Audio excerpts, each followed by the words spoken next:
Okay, so this is the first official podcast we have um, for the Distribute This channel. I guess we're doing sort of a hangout with anyone who's interested. Basically, we're going to be discussing culture generally in this hangout if it becomes regular, but at this particular hangout, we are discussing pop culture and how it influences our present political and philosophical outlook on the world, what it says about our present culture.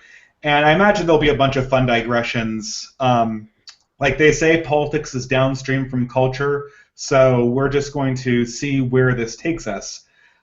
Does anyone have any pop culture they want to discuss? Because we mentioned Bioshock Infinite and video games Well, on the last let's start official by podcast. introducing everyone, though.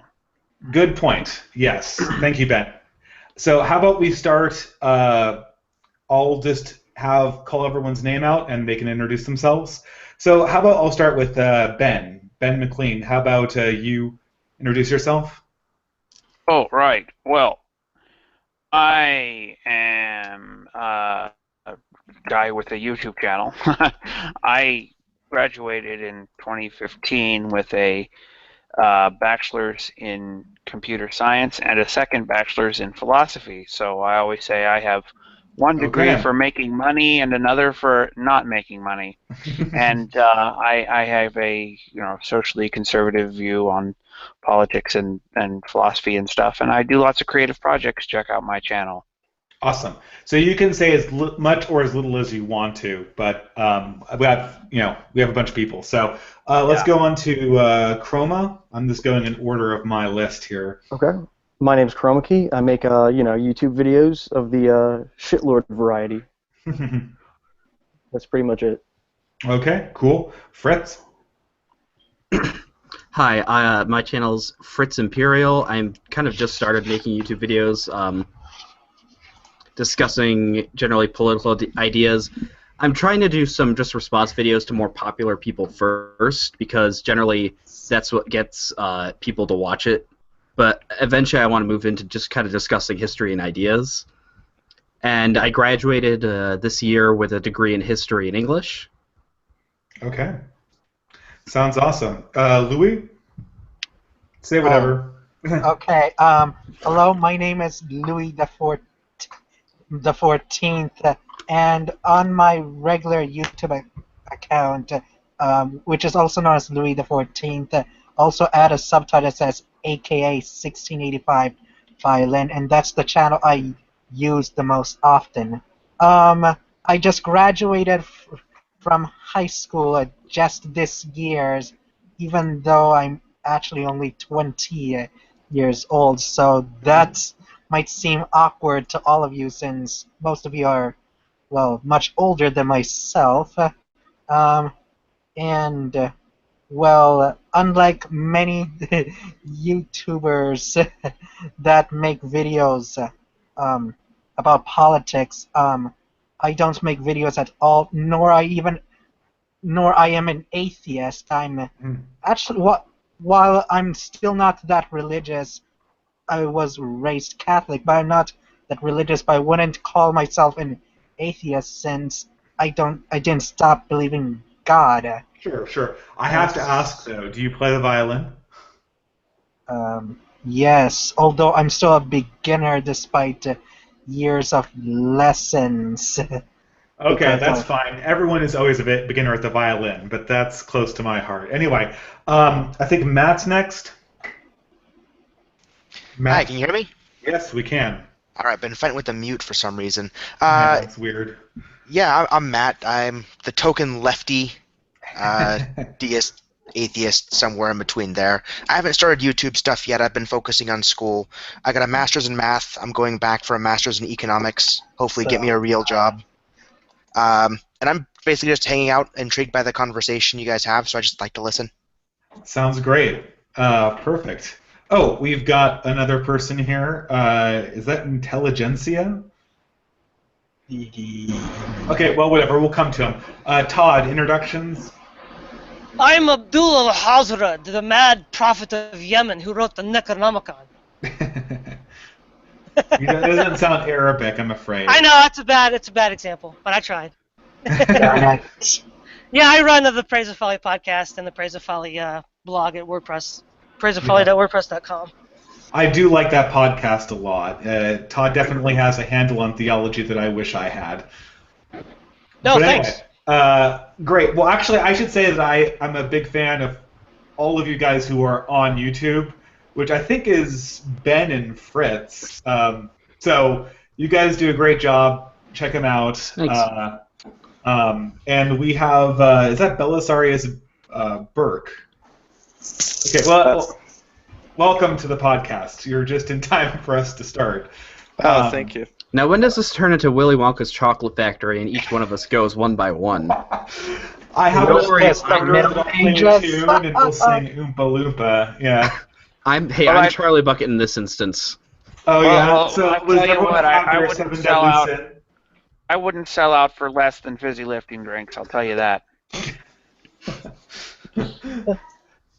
Okay. You guys ever hear of the comedian Jim Gaffigan? Of course. Oh, Are you yeah. kidding me? Yeah, for my birthday, my parents actually got me tickets to see him. I thought only Catholics knew about Jim Gaffigan. No.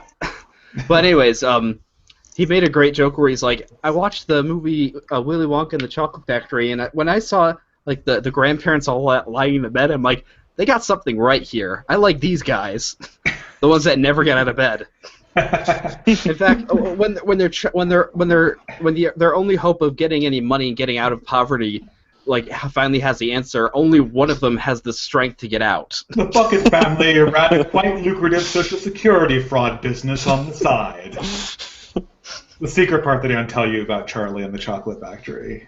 Welfare fraud. I thought it was because his mother was a prostitute. Oh, yeah, that's too. Yeah, there should be a modernized version for sure. Okay, It was with Johnny It's Depp. depressing. Or Gene Wilder. You know, yeah. That movie is actually kind of important to me in some ways. And Well, this is a Which good version? You're talking about Charlie, like the original 1977 Charlie and the Chocolate Factory. 1971. I That love was the movie. best. One. That was What the is best. yeah, and you know the Johnny Depp author sucks. the author was really ticked Boy, off that's just 2005. that Wonka became the moral center of the film instead of Charlie. The thing is, Okay. though, in the film, that's total genius. You know, the Johnny Depp version is actually closer to the book. I think the film got it right, and the book got it wrong. That's blasphemy. I think that I'm a big fan of the book, which means that both the movies are just kind of weird oddities that I only ever saw later. You know, Speaking of kids Willy that Wonka, has are- anybody ever seen the Johnny Bravo episode where there's a beef jerky factory and he goes in there and there's a Willy Wonka of beef jerky? Yes, that one I saw. That was ancient times.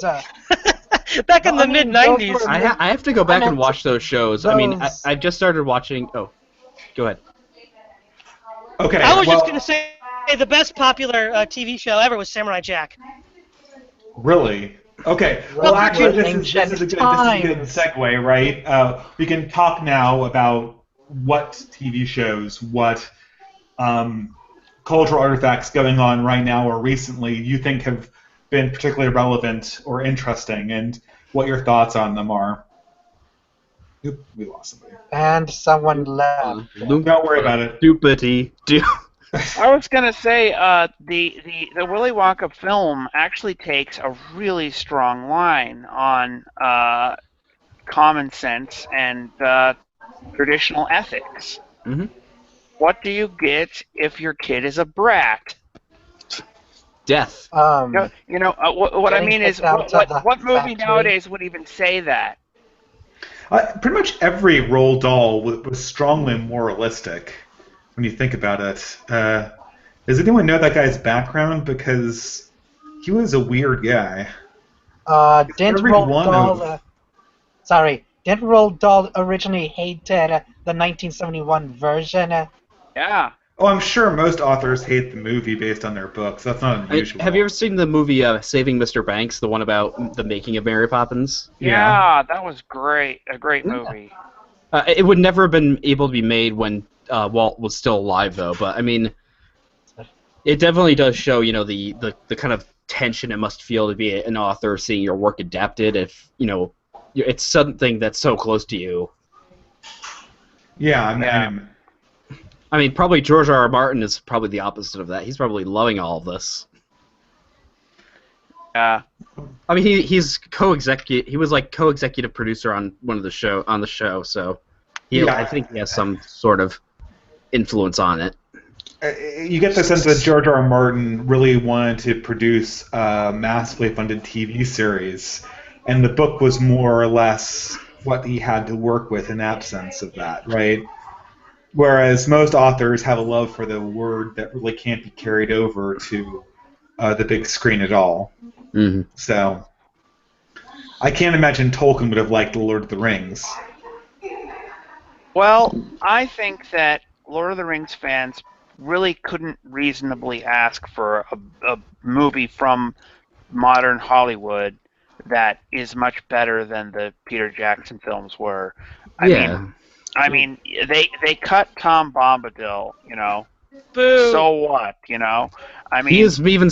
I mean, when I read that part of the book, I mean, the fact that Tom Bombadil is unaffected by the ring is kind of scary in a way, isn't it? That he just looks at it like it's so much lesser than him. Well, and Tom Bombadil, he's not really a character in the book. He's kind of like a whole story onto himself. He almost seems like a sort of godlike character. He seems like he knows everything. He has like some omniscience to him, or omniscience to him. Yeah. And he scored a hot babe in The Daughter of the River. I think the idea of Tom Bombadil was probably one of Tolkien's best things, was that he wanted to have a mythology such that you'd have another myth sort of, intersecting with it and then moving on. So the idea would be that you're aware that Tom Bombadil probably has his own mythos and stories around him, but he's got his own books. Story. Yeah, exactly. So that was the idea. Them, but they're there. I liked almost all of Tolkien's other stuff. Okay, I actually like Children of Hurin. I'm just joking around there. I like Children of Hurin was awesome. Yeah, that was. I mean, it's essentially a ripoff of several European epics, especially that one opera, Cuervo. Anyway. There's a bit of Oedipus in there, too. Yeah, I was thinking it's a mishmash of all European tragic myths. Yeah, I just finally finished, because I have my nice little set of the Lord of the Rings, Hobbit, and Silmarillion as in, one kind of set. Mm-hmm. And, I just finished Fellowship, but now I'm just going to do reading The Hobbit again, because that's a much easier book to read. And a very cozy book when I just love it. I think I just love it when Tolkien describes anything in the Shire, It's definitely The Hobbit seems to work in a way that for a lot of people, The Lord of the Rings does not. Mm-hmm. So, I mean, it's a much easier book to read, and it was originally made as I remember, when I was young, my dad read it to me, and I loved it. Yeah, well, I was gonna say, in contrast, I think the Narnia, the later Narnia movies, there are some legitimate complaints about those. Which one's the worst? Oh, the last one was the worst. Worse than Prince Caspian? No, the last one was Voyage of the Dawn Treader. Yeah, but that's worse than Caspian. Yeah, I stopped after the second. Well, yeah, in the first movie, they get some things right. I don't like the fact that the kids are kind of acting up when they are getting into Narnia. Narnia is sort of an escape from facing the consequences of breaking a window. Is there some domestic abuse going on behind? There's some voice going on in the background. Yeah, so can people check their background noise and just mute themselves if that's the case? Anyone? I think it might be you, Distributist. No, it's not, I'm afraid. Well, it's gone now. All right. Okay. I was gonna say in the first movie they get into Narnia as an escape from facing the consequences of breaking a window, and I thought that was kind of a problem, but it's not a big deal. But then You mean it's a theological problem? yeah, but then in the second movie, there's a few more things that just aren't quite right. And then in Voyage of the Dawn Treader, clarify? Wasn't that part of the books too? The getting into Narnia is breaking windows? That's not why they get into Narnia. They're actually trying to do the right thing when they first get into Narnia. Okay. In the books, it's kind of a little, but that is kind of a little detail that only fans of the books would really care about, and I think most of the audience forgets about it within 30 seconds. So that's not a big deal. But by the time we get around to what's it called, Voyage of the Dawn Treader, they are just making up ridiculous junk that has nothing to do with what the book was about. What the dickens? Okay, I'm gonna boot the person. Sorry. I was gonna say though that I'm scared. yeah, that was weird. No, but I mean Prince Caspian was horrible. There was needless You're gonna expect conflict. some trolls. I tweeted the link, so you know. There was what? Well, okay, no, Prince Caspian was roundly the worst. They invented a non-existent conflict between Caspian and Peter. They messed up Aslan coming. There was a ridiculous castle scene where they try to raid the castle of Miraz. It's just like, what the heck were they smoking? And then they turned Susan into like an Amazon. I mean, what the crap, dude? Yeah, that's pretty dang bad. They tried to action it up a little more than the actual book was. Can I ask you guys? I mean, like, what do you think the main message of this adaptation is? Right? I mean, obviously there are the problems that we have with the original book series. Oh, I can tell you. I can tell you. Sure, go for it. We've Yeah. got to have money. They had money for that series. I don't think that was the problem. Whoa. Whoa, what happened? Okay. That's interesting.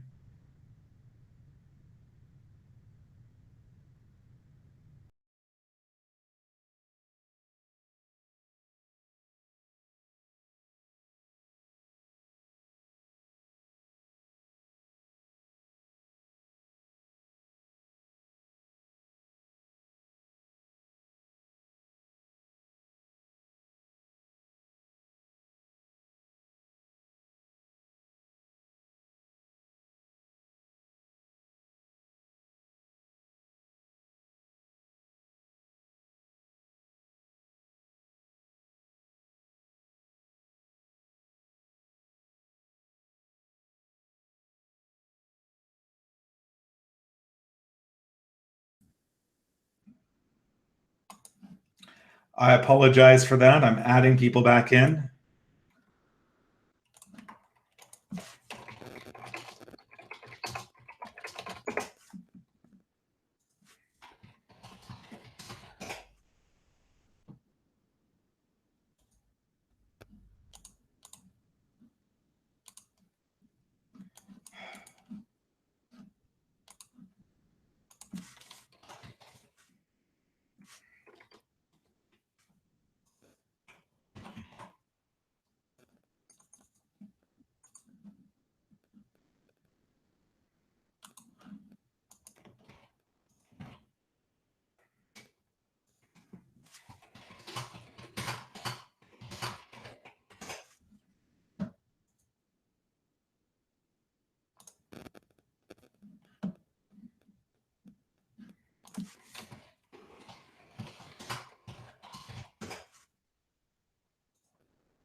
Hello?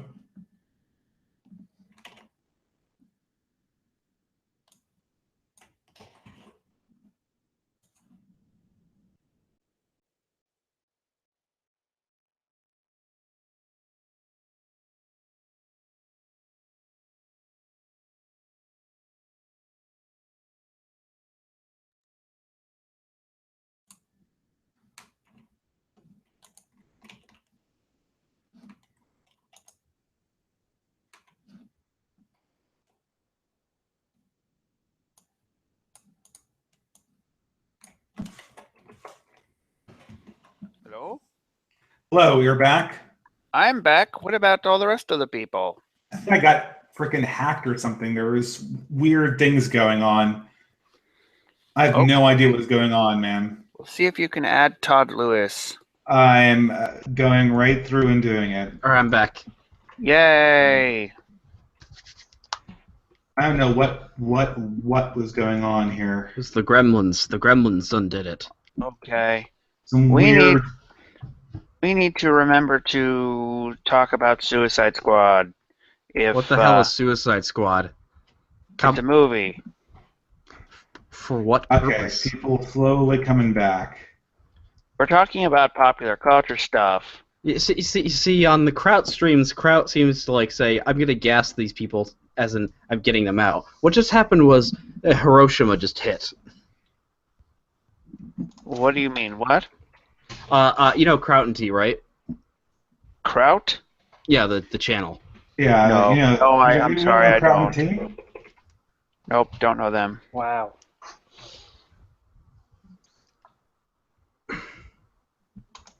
Well, I had why we don't automatically link these things. It's ridiculous.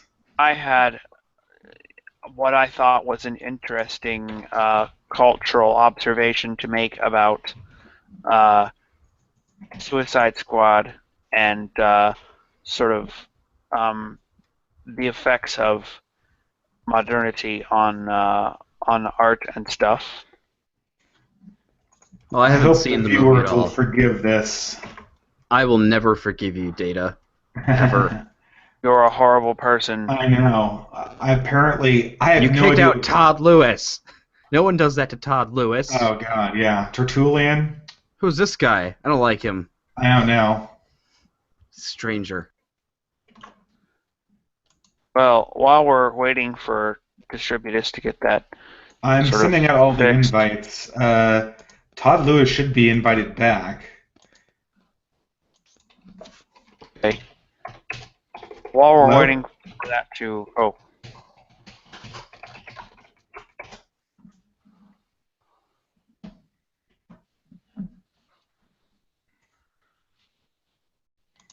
we need to Yeah. not so- we need to not have this be an open kind of thing. We need to have it be invite only. I hope you fixed that. yeah, I'm going to change this so that it's invite only. All right. Well, I think in the meantime, I think actually there was a point I was going to say is I recently just watched because I think probably the first cartoon I ever watched was Rocko's Modern Life, and I watched a couple of the episodes, and they definitely have a very 90s feel to them, not just in the sense that like the second episode is he doesn't have all the stuff he wants, or he has all the stuff in his house is kind of broken down and he needs new stuff, but he doesn't have any money, so he gets like a credit card in the mail and then travels to this gigantic mall with his friend Heifer, and they just buy everything, and then it all gets repossessed. I think that's probably a very 90s thing with the whole kind of mass consumerism, you know? Yeah, I also you notice that as things get further into the past, it's a lot easier to identify the cultural motifs that really make up the narrative structure. Like I'm noticing that with things like Stranger Things or whatever. When was that? That was in the 80s. It takes place in the 80s, and it's very distinctively the 80s too. Well, the weird thing is, if something looks like it's from the 80s, except it's really, really cool, then it's probably new. You know what I mean? Yeah, I mean, All the new stuff that's cool looks like it's from the 80s right now. yeah, we're kind of in a hipster phase right now. I apologize if I'm kind of distracted, but I'm trying to add everyone back in. I know you guys were talking about the Narnia series, so I've only read the first book and saw the first movie. Really? I have a long reading list. Really, that's amazing. Well, Narnia is kind of important. If I was gonna say, I might And bring up. controversial. I might bring up a sort of thing I'm thinking of doing as an ongoing project for my YouTube channel. I'm thinking of doing a series on logical fallacies where I try and push back against the widespread abuse of the claims of various fallacies. So Because I basically- think there's a lot of times when logic textbooks and fallacy websites just get it wrong. So more or less exploring those fallacies, or Yeah, because like the first episode, I was thinking of doing it on the no true Scotsman fallacy. that's a good idea. And what I'm thinking of trying to do is like I'd read the little story that is usually given as the description of the no true Scotsman fallacy. You know, there's a murderer on the loose, and no true Scotsman would do such a thing. You know, or no Scotsman would do such a thing. Well, he actually is a Scotsman. Here he's from Scotland. Well, no true Scotsman would do such a thing. And the claim is that this is a logical fallacy.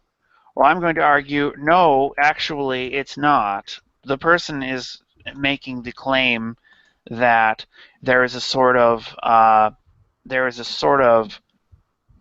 essence or spirit or ideal of Scottishness, and that the person doesn't embody that ideal. And that's a perfectly reasonable thing to say. You know, and quite often the claim of no true Scotsman fallacy is abused by people who want to ignore exclusive features of definitions. I think again. Did you see my latest video?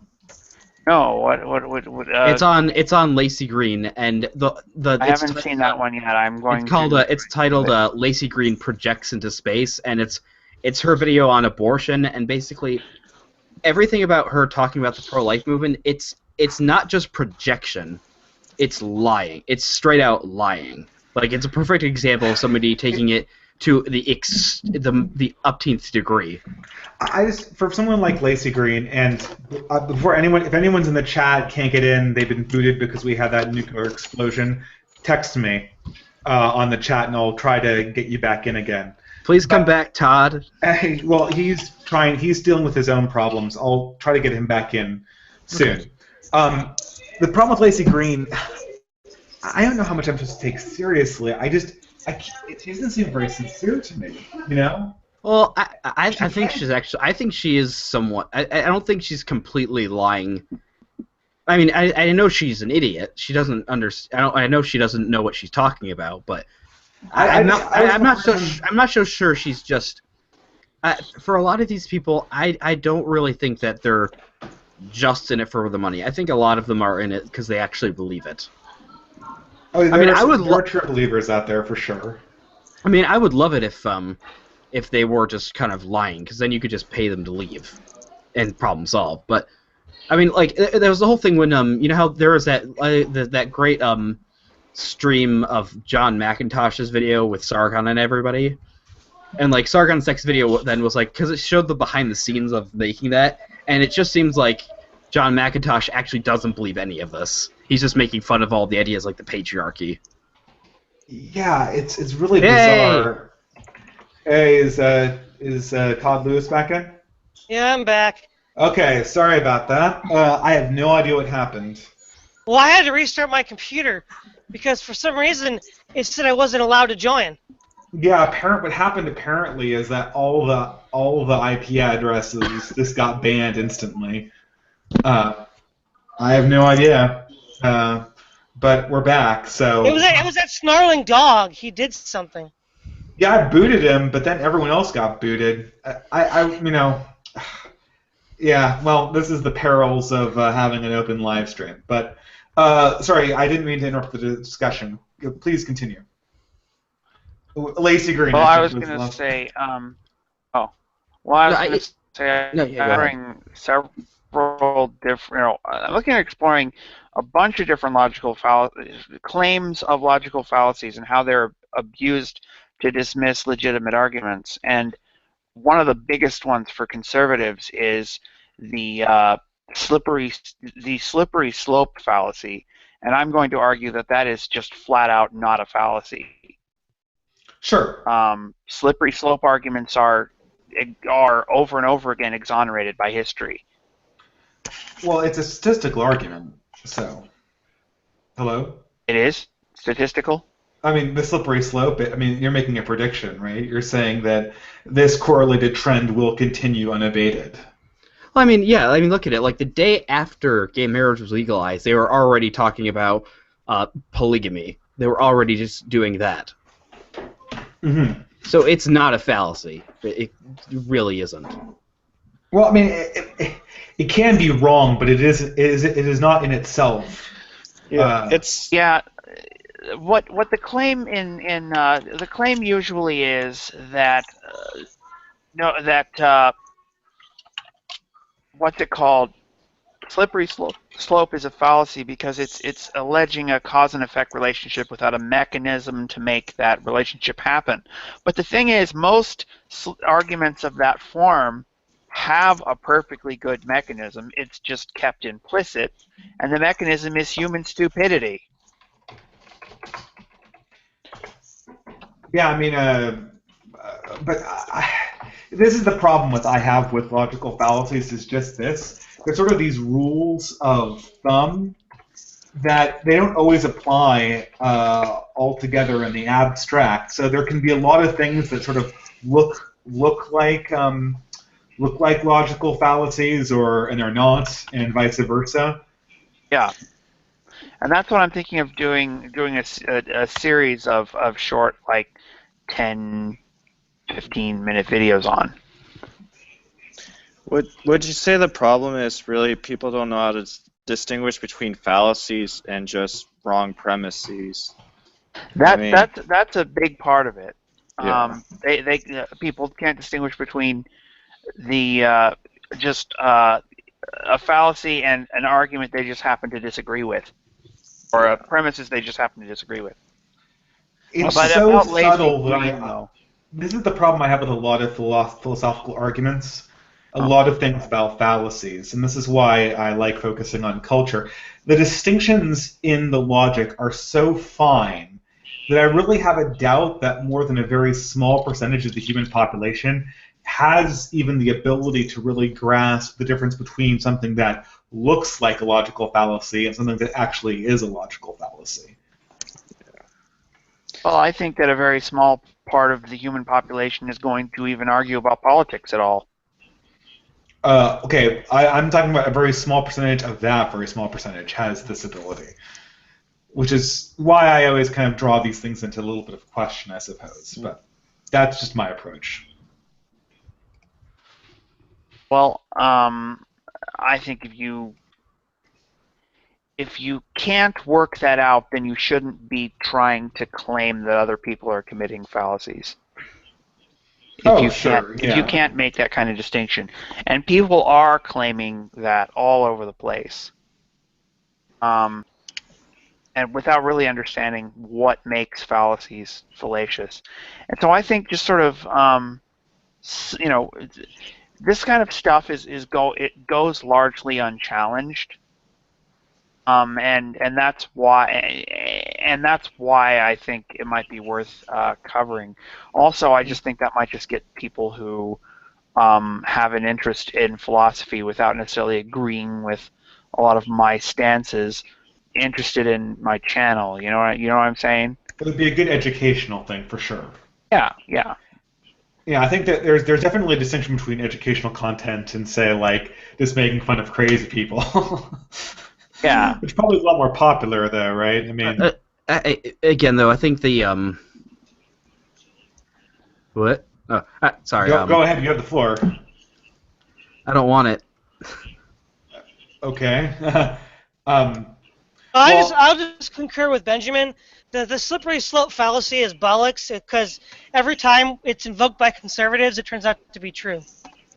Yeah, recently this is every single prediction that has, what's ever going to happen, but it obviously does. Yeah. But, I mean, maybe there's been some exceptions, though, right? Like, I mean, there are a bunch of moral panics that go around that are oftentimes baseless, like, killer bees and comic books are going to corrupt your children, and well, maybe that was true. I don't know. It was violent video games. It was violent video games. Yeah, I was going to say. I mean, that's not even. All right. Oh well, here's sort of the philosophically interesting point here, and that is, all valid arguments are going to have like half a dozen fallacious variants. Yes. And so the question is, when is it appropriate to list an argument form as a fallacy? And I think that would be when the fallacious, the invalid form of it is far more common than the valid form. That's when I think that would be a bare minimum of when you'd want to list something as a fallacy. That's tough, yeah. I was going to say, I think what Benjamin's getting at is an important point. Let's look at the example of the fallacy of composition. If I were to say that all bricks are small, the bricks of the wall are small, therefore the wall is small, well, that's a fallacy of composition. But if I say all the bricks are red, therefore the wall is red, that is not a fallacy of composition. It's a very, you can see how it's a little fuzzy sometimes. Yeah, and you have you have to actually understand what makes the fallacy fallacious. Just sounding similar or swapping out the nouns is not good enough to really. You have to really understand why it works. And so what listed or named fallacies actually are just sort of memory aids. They aren't a replacement for actually understanding how arguments work. Sure, I agree.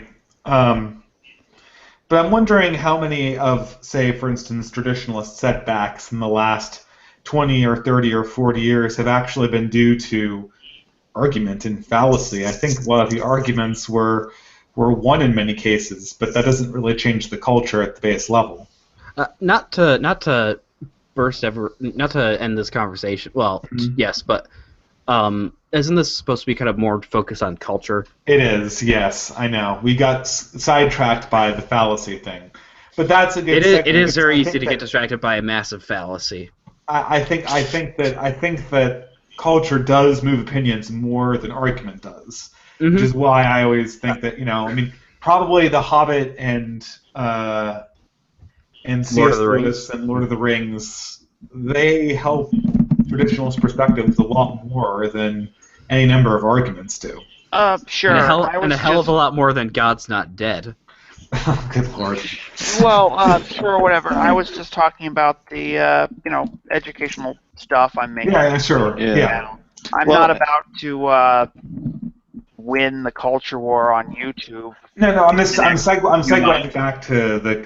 back to basically cultural things. We were discussing things like Chronicles of Narnia, for instance. I really hated the Narnia movies. I thought they were terrible. I even like the super hokey PBS ones more because I thought it captured that very precious, cozy. Okay, how about the cartoon? Series. How about the cartoon movie from back in the 80s? There's a cartoon movie?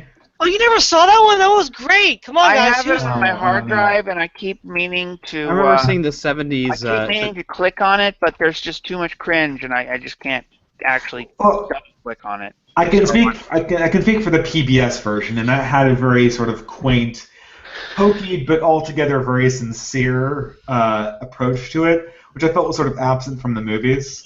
I agree. I kind of did like the PBS version that I saw. I saw the Silver Chair of that, and it was. The Silver Chair is my actually- favorite chapter of the Narnia series. By far, it's the best theologically, and it's also the most interesting as a story too. There's so many dimensions of it for a very basic story.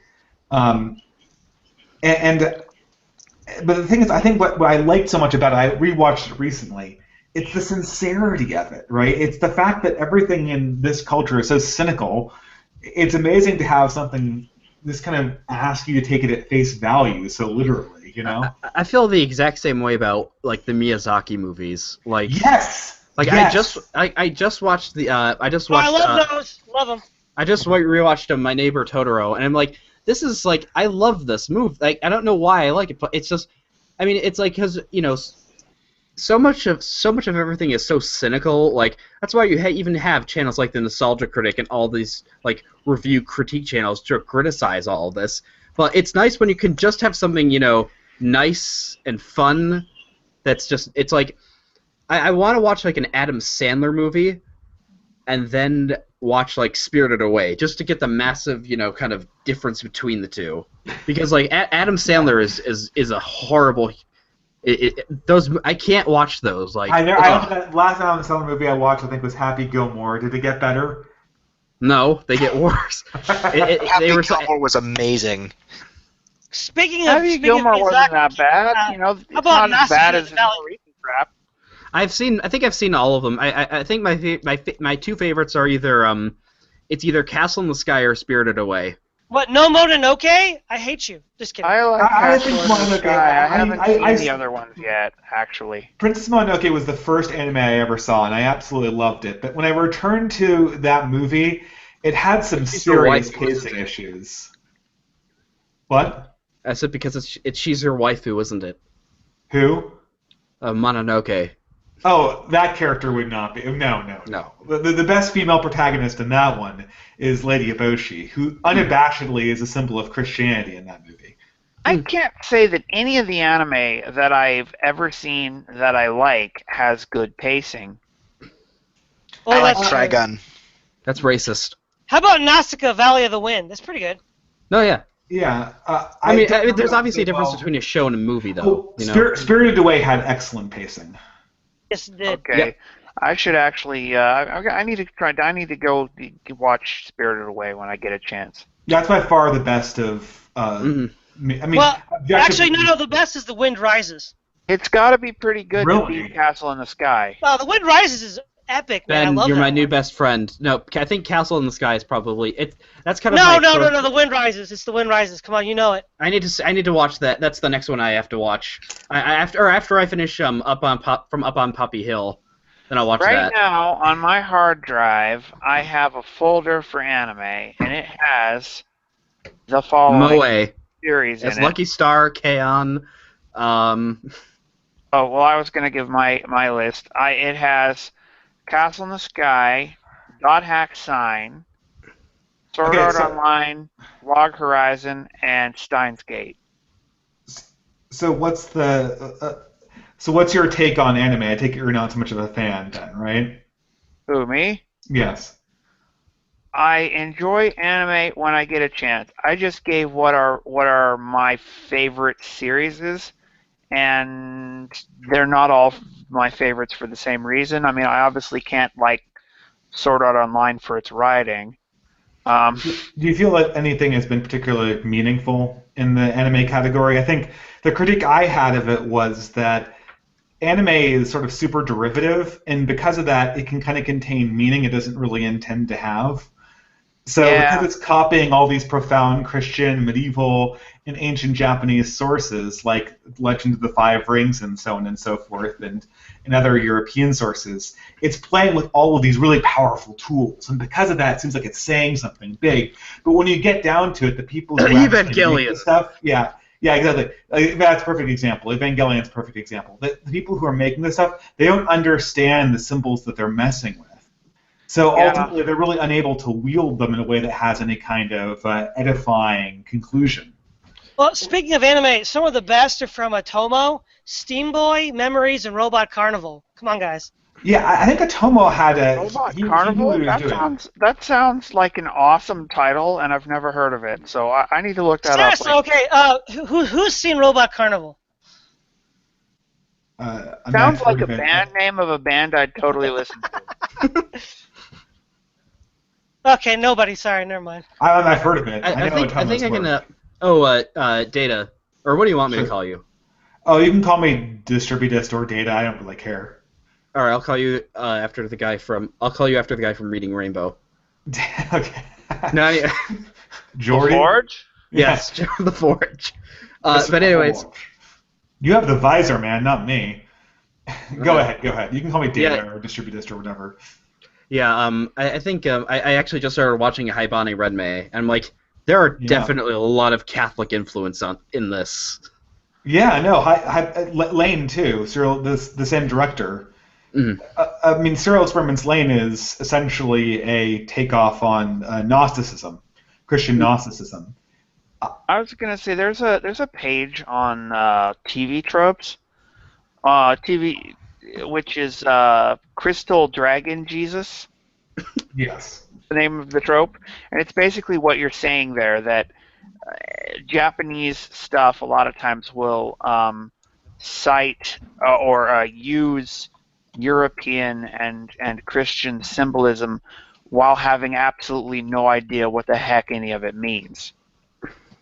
Sort of like the people who get like a cross necklace or an onyx necklace and not really know. Or get what Chinese get the is. Chinese lettering tattoo that says honor.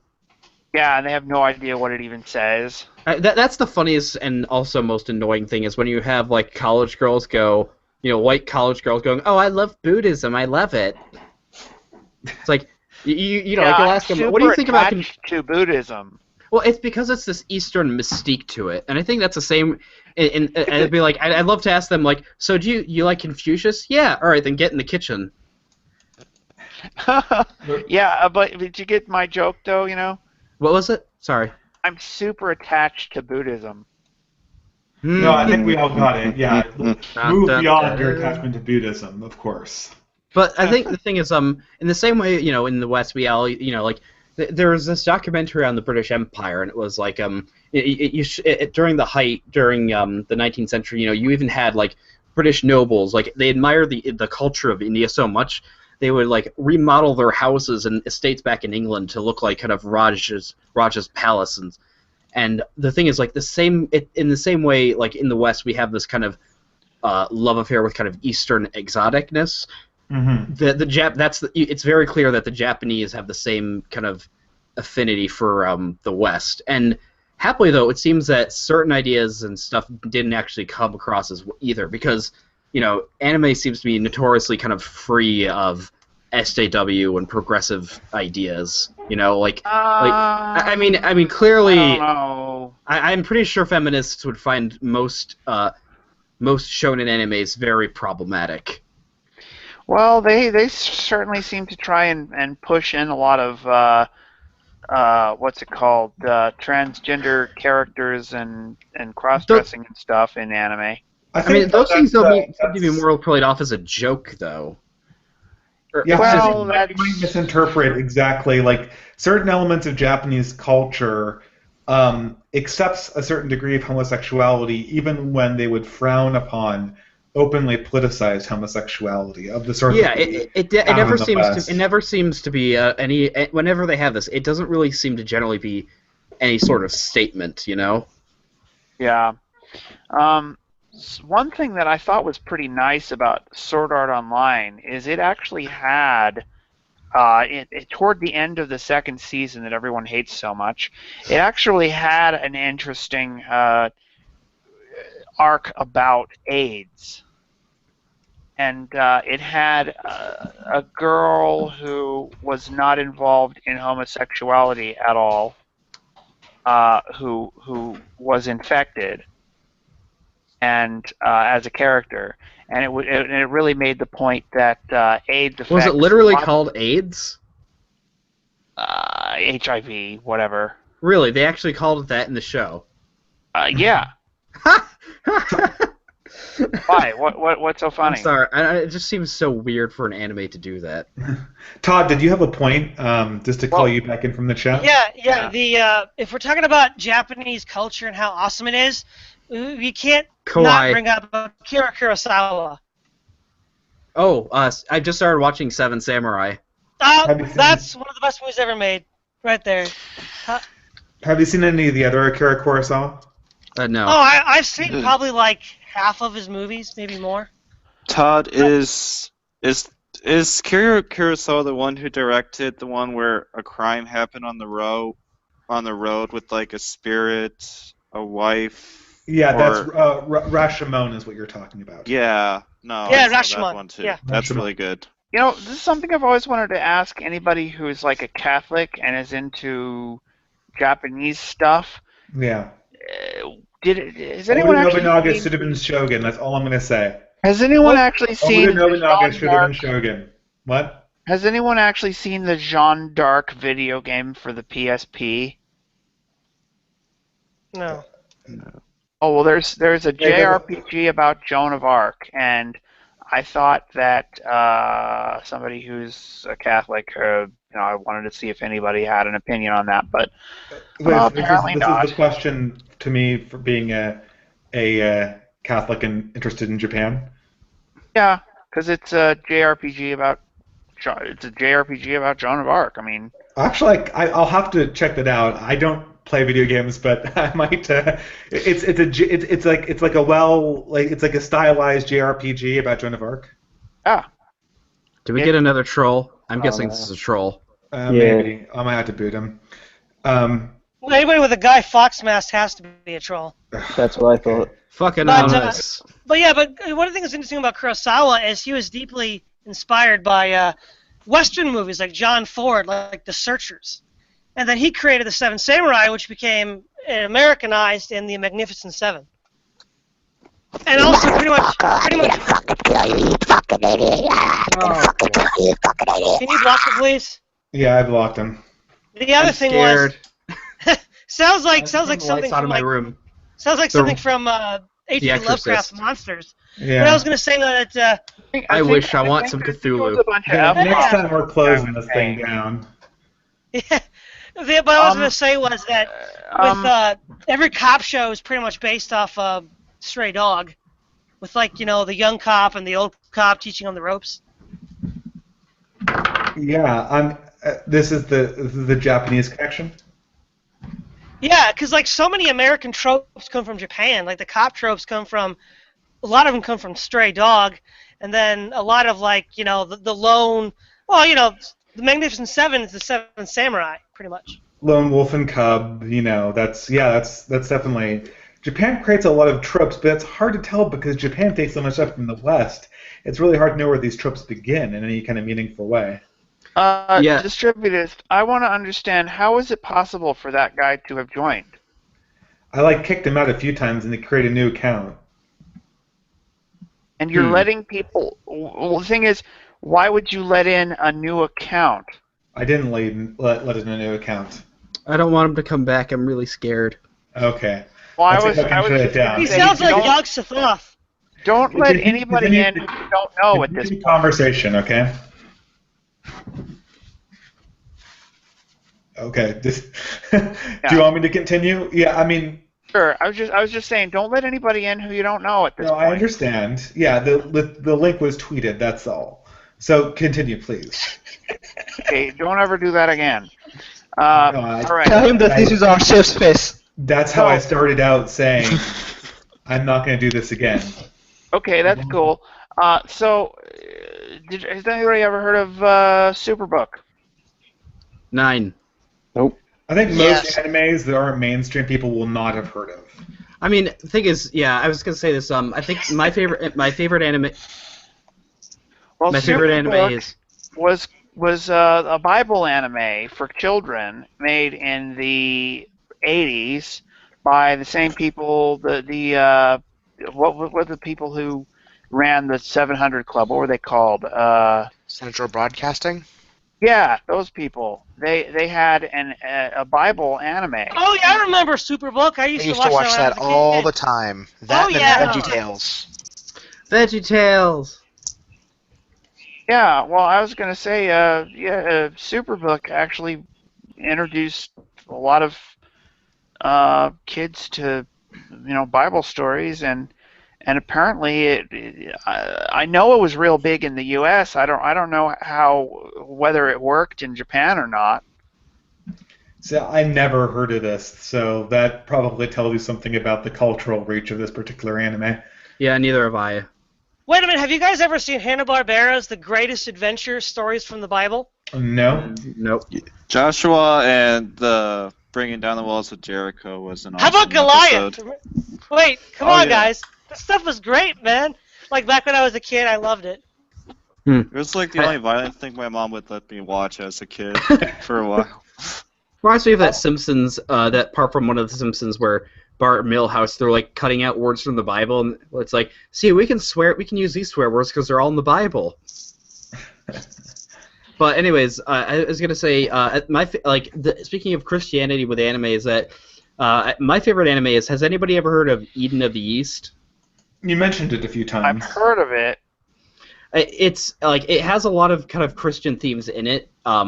But it does some kind of interesting things with him. It's like the main character is obviously a very kind of Christ-like figure, but he doesn't die. There's no kind of him resurrecting.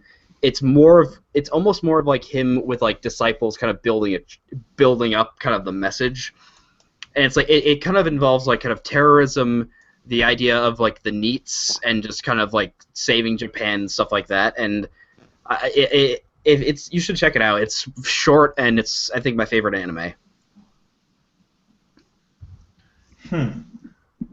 Is it also by chance a direct inverse of Steinbeck's East of Eden? No.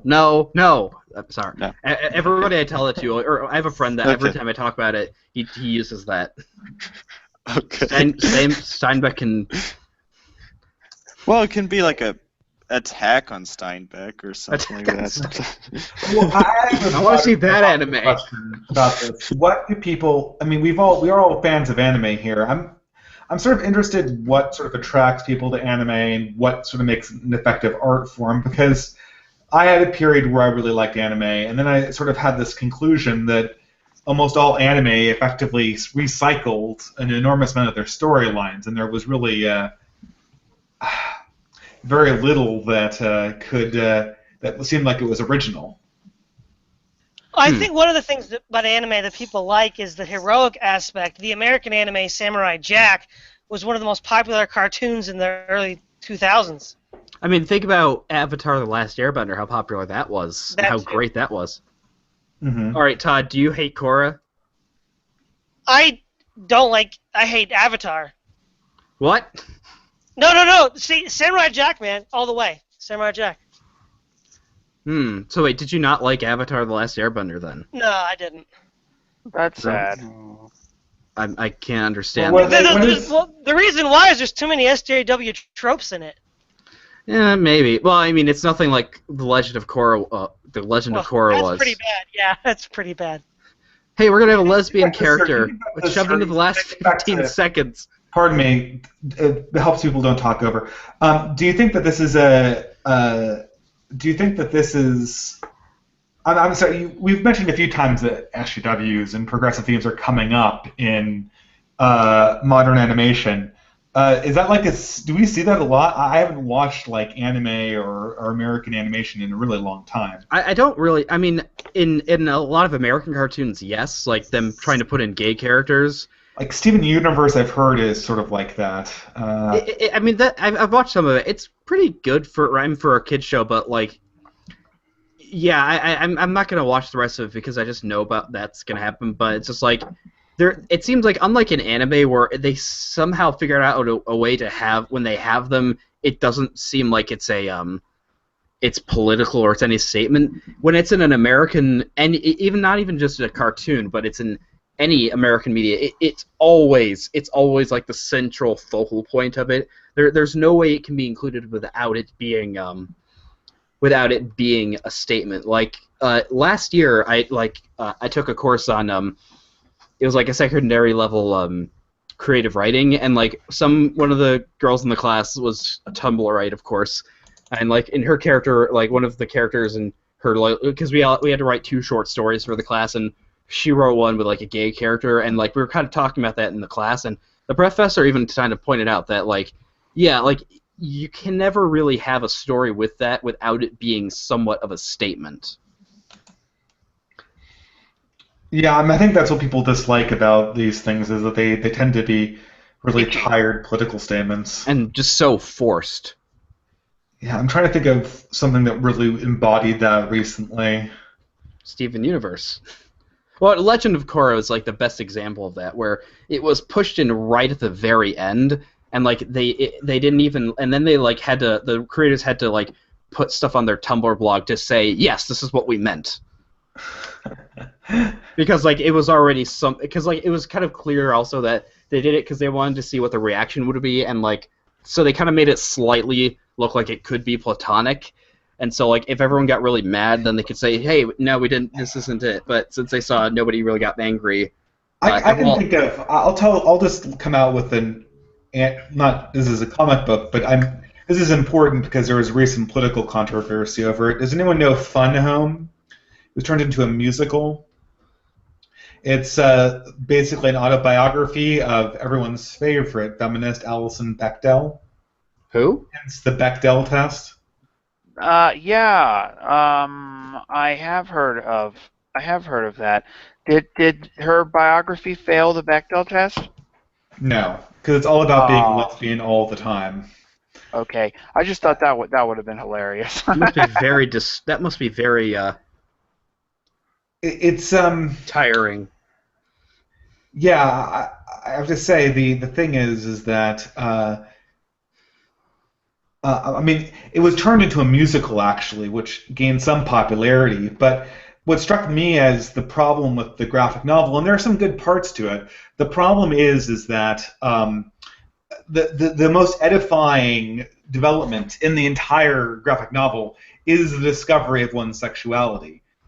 Maybe there's something that's just fundamentally different in temperament from me than people who are the consumers of this product, but I just an edifying discovery at the end of a long spiritual journey being sexuality just strikes me as totally depressing.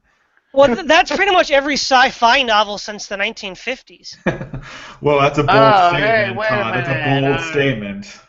Ender's Game. Okay, I don't think it was literal, Ben. I don't think it was literal. But you think that this is endemic? Because I mean, I don't know. I think this is a more recent development, right? It was all over Heinlein. It was all over Asimov. Asimov too. A lot of those guys are just shacking up all the time. Well, okay, Asimov does seem to have this weird obsession with having sex with robots. I want to make a distinction here between a book that heavily features sex, even in an exploitative even in an exploitative or purely fan service way. Yeah, right? The Bible. Well, sure, but I want to make a difference between that and a piece of fiction which treats sexuality itself as the actual end goal. Like this is what you're reaching for, you know. Man's ineffable, you know, reach for his own sexuality. It is sort of. Well, I guess what I'm getting at is the Shaggy God trope. There's the Shaggy God trope, which is in science fiction, which is just a basic regurgitation of the Bible, and it's always an Adam and Eve-esque story where it's a kind of the Gnostic tale of finding their own sexuality at the end. There's a lot of those Shaggy God stories out there. You call it Shaggy Dog? No, Shaggy God. It's called a Shaggy God story. It's a trope, and it's all over science fiction. Is this related to the Shaggy Dog story, or this Shaggy Dog joke? Yeah. I love Shaggy Dog jokes, so don't be dissing Shaggy Dog jokes. No, I'm not dissing them. I'm dissing the Shaggy God. I have not heard of either of these things from anyone except you guys. Let me explain a Shaggy Dog joke to you, and I'm not going to tell you one. A Shaggy Dog joke is where you take something that sounds like a joke and keeps on building and you just you draw it out and draw it out and draw it out so that the joke goes on for an incredible length, always building and building and building up, seeming like it's going to come to some kind of punchline, and then it doesn't do it. Then it has no punchline; it just ends. Right. Yeah, it's. So it's a form of anti-joke. Yeah, it is. It's like a Dada of jokes, basically. I love them so. I think before. So I'm not a comic book fan at all. Like I've tried to read some of them, and I literally just wanted to end myself. I don't know why, but I can't. Well, the superhero ones, I can't stand. Okay, yeah, those. I agree there. Yeah. But the weird thing is that the Sonic. Interestingly enough, the Fun Home, the comic book, right? It was assigned as part of a required reading list for a few colleges, and some Christian students tried to get out of reading it, and I think they weren't allowed to. Mm. But what I was gonna say is that because so many of the superhero comic books are just completely SJW now. It's like, are there any white male superheroes left? Have they all turned into black lesbians? Yeah, I think Iron Man. Captain America used to be. So Captain America, one week they were going to make him gay, the next they were going to make him a Nazi. So they probably could have just split the difference and made him Milo Yiannopoulos the third week. Dude, I would read that comic book. Captain Britain is literally a Pakistani Muslim woman. Wow. Literally. Well, but the thing is, what I was going to say is, I read right now is Deadpool. Yeah. And it doesn't give it doesn't give an inch to SJWs. Well, interestingly enough, another one that doesn't, I've used to read it, and is the Sonic the Hedgehog comics seem to actually be topping most superhero comics in terms of, in my opinion, quality. I don't know why, but just really. In my own view, I think they're clearly much better than the games were. Wow. One of the newer games.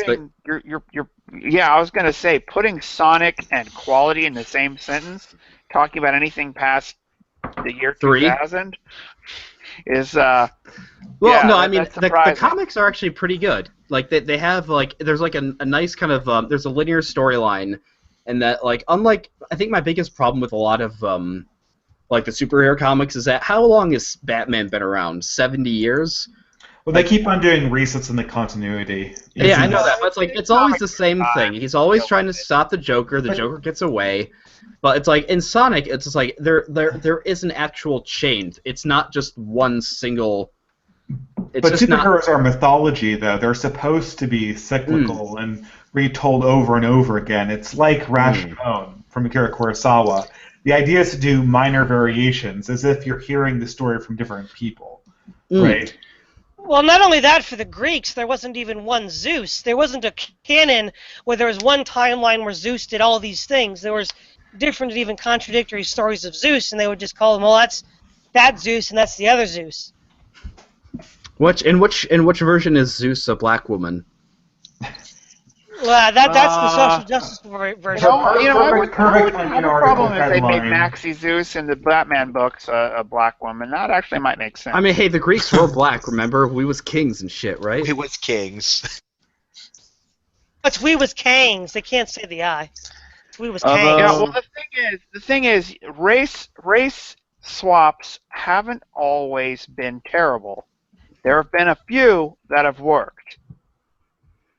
And Michael Jackson is one of them. Yeah. What? Michael Jackson has worked. Michael No, Jackson. I'm talking about in comics. That's good. In comics. Yeah, no. Which one? I'm asking which are the ones you think have worked. Nick Fury. That worked, yeah. I mean, the race swap works when you have an actual reason, and the reason they wanted to swap Nick Fury is because of Samuel L. Jackson. Yeah. Temperamentally, really matches the guy. Yeah. And yeah, every now and then, if there's a really good reason to change the character to something, that might work for some characters, but what they're doing though is just ridiculous. It's not. It's clearly not for any kind of legitimate story reasons. It's all politics. I mean, I get that. I get that.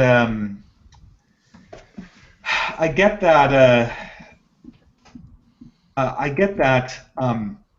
It's kind of irritating to deal with these race swaps generally because they're so derivative and desperate and stupid. It's so clear why it's done. I know, but Oh, at the so same it's time, can you really more- get that angry about it? I mean, it's not. People are gonna get tired of this, and then they're gonna go home. Like, it's not. Yeah. To me, it's not like really that big of a deal, I guess. Even Stan Lee is criticizing it, so I don't think it's gonna last long, honestly.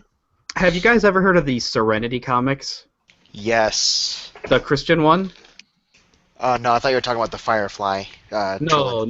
Story. This is a very this is just such an odd kind of back around 10 years ago.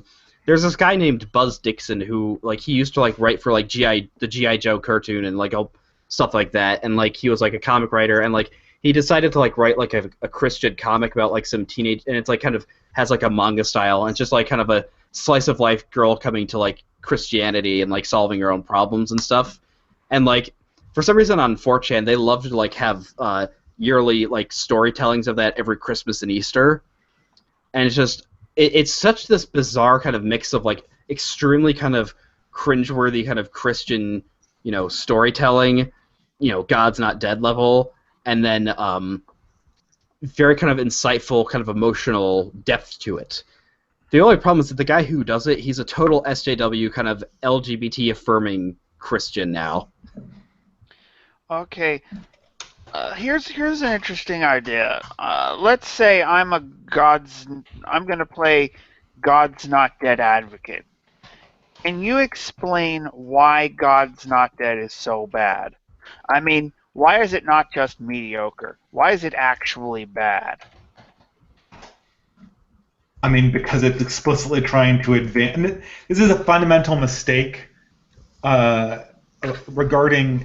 This is a fundamental mistake regarding what culture really does, right?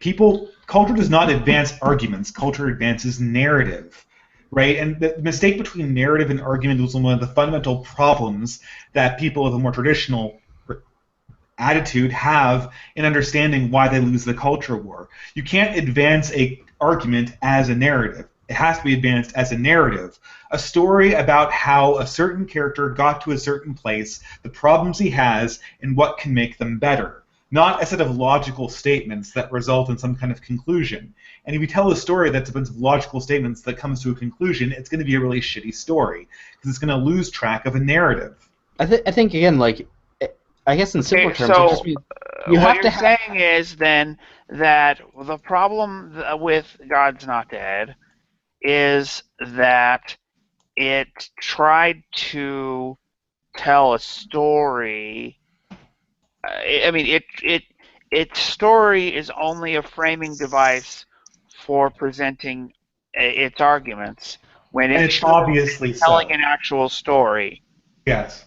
That's Okay, not well, always here's- bad, though. Starship Troopers did that pretty well.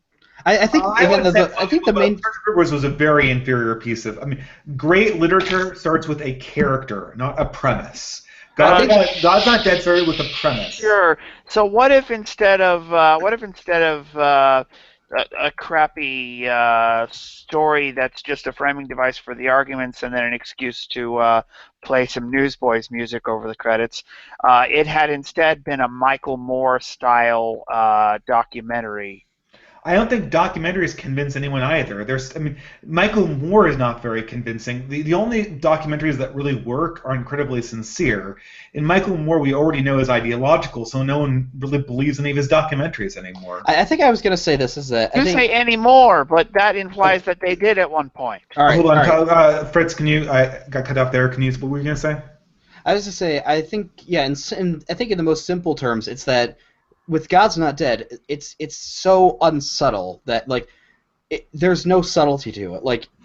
It's not like something like literally Lord of the Rings and the Chronicles of Narnia, where it's exactly that. It's not just trying to outright and blatantly push an argument. There's actually a story. There's substance to it. Yeah. So it lacks subtlety. That's the problem. Mm-hmm. I think that a good Christian movie, it should if you want it to be good, it needs to be something that the Christianity is not outright. It has to have something around it. No, it has to be a story about characters, a narrative about what's occurring to them. Mm-hmm. This narrative might include things that happen that support sort of a Christian idea of the world, but it cannot be actually asking you to accept premises before you even engage in the plot. Yeah. Okay. I think that's a good explanation of why it's so bad. Me, I'm I'm a philosopher type, and I just thought they did a really bad job of presenting the arguments they present. What exactly were the arguments they presented? I didn't see the movie. If I recall correctly, they had the teleological argument, the cosmological argument, and the moral argument, I believe. If you're talking about arguments inside of a movie, the movie has lost me. Right? Unless little Billy fell down the well, and the only thing that will get him out of the well is the teleological argument for God, I don't care. You know?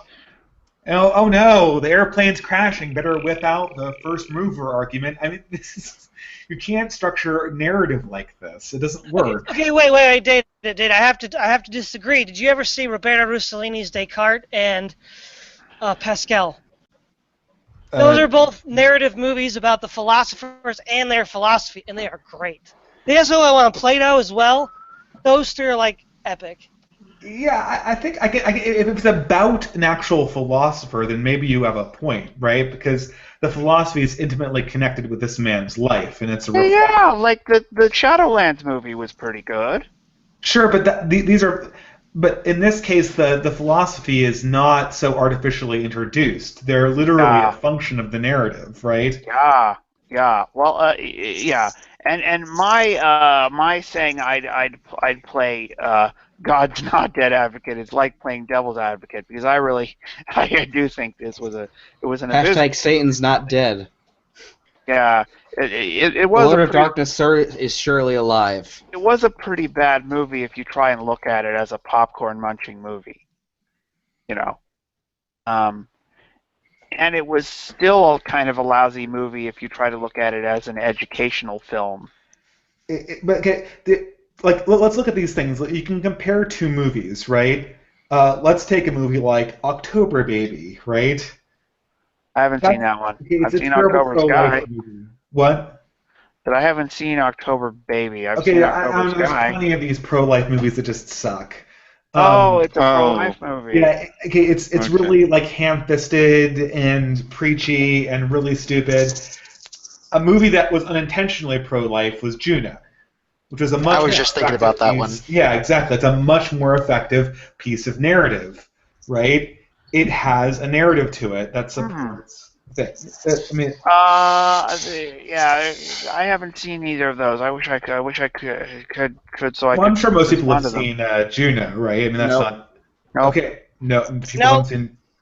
I don't care much for culture. I think you're in the wrong place. I know. Okay, but I mean, this is sort of an example of, I think, what people misunderstand about this topic. Okay. So. Hold on a second, real quick. If ham-fisted preaching doesn't work, why does all of our media ham-fisted social justice preaching, and why do people consume it? They consume it all the time. You think that it's the only thing that's on? No.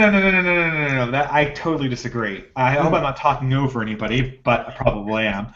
The reason why the ham-fisted preaching of progressive ideas is there is they're so dominant in the narrative section that it doesn't hurt them anymore to be stupid when they're just preaching to people. Yeah, I mean, by the time the preaching happens, they've already won the battle. Yeah, I was going to say that. Stupidly into a formation that will already rout. Yeah, I was going to say that is that it's the fact that I think another reason I think contributing to why a lot of Christian movies don't work very well is that they don't have anywhere near the same amount of resources as the rest of Hollywood does. Because if you look at who makes up a solid majority of these directors and producers, it's Jews and atheists. I'm just gonna go out and say it is.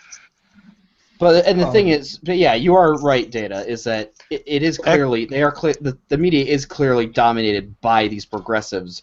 So it doesn't matter if they make a really terrible series. Like there was like this controversy that there was a series like on last year called The Real O'Neills on ABC, and it was this very kind of Oh my both god, very that's kind the of Dan Savage one, isn't it?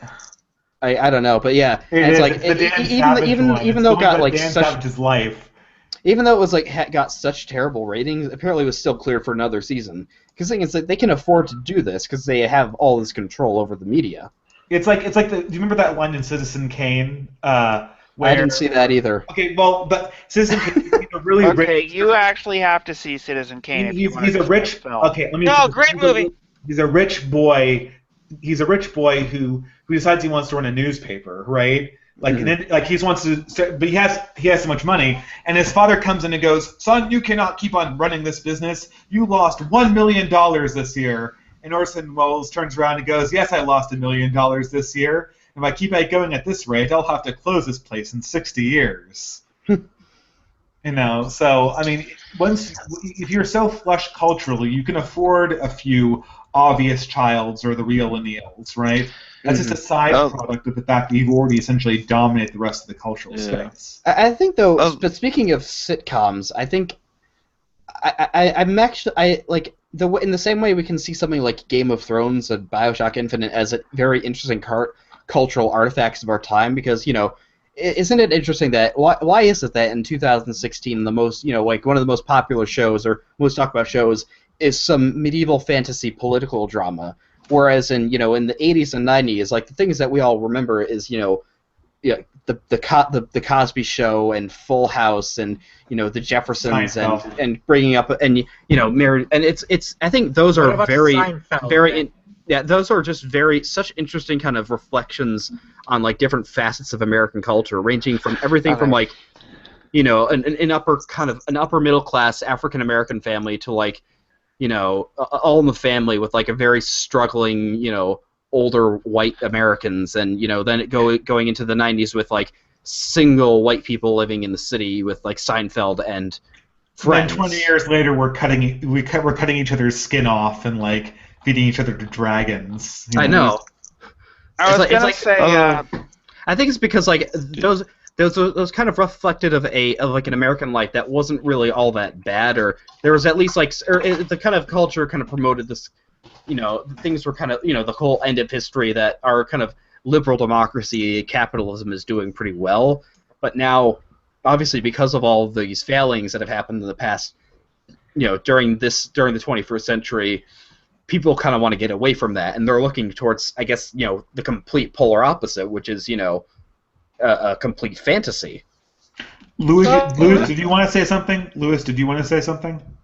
Yes. How long have I been gone? Because I missed out a lot when you were having a discussion about anime logical fallacies, or that one TV tropes page in which I have forgotten, and I can't even remember how long have I been gone. Maybe just like over 40 minutes.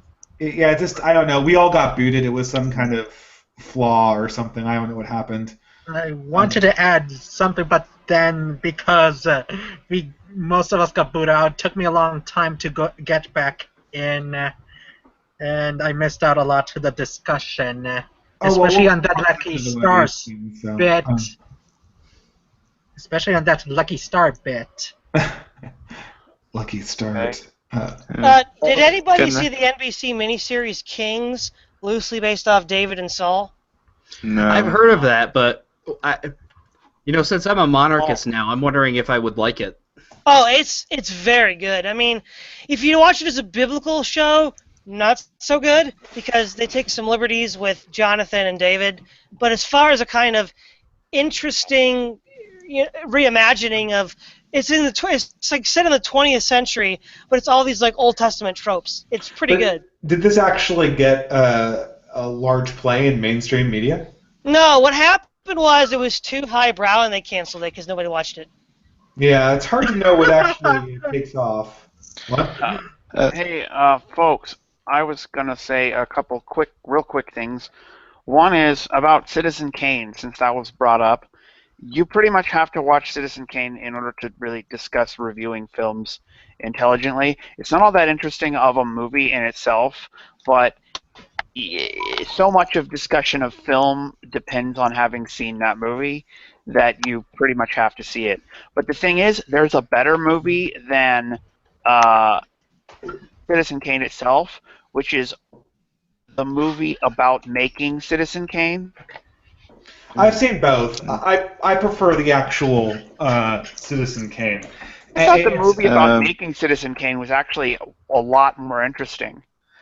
There's been several documentaries about the making of Citizen Oh, I'm not Kane. talking about the documentary. There's a drama about the making of Citizen Kane. It's called RKO, whatever the picture number was. Well, And it's starring the guy from Inception. Leo?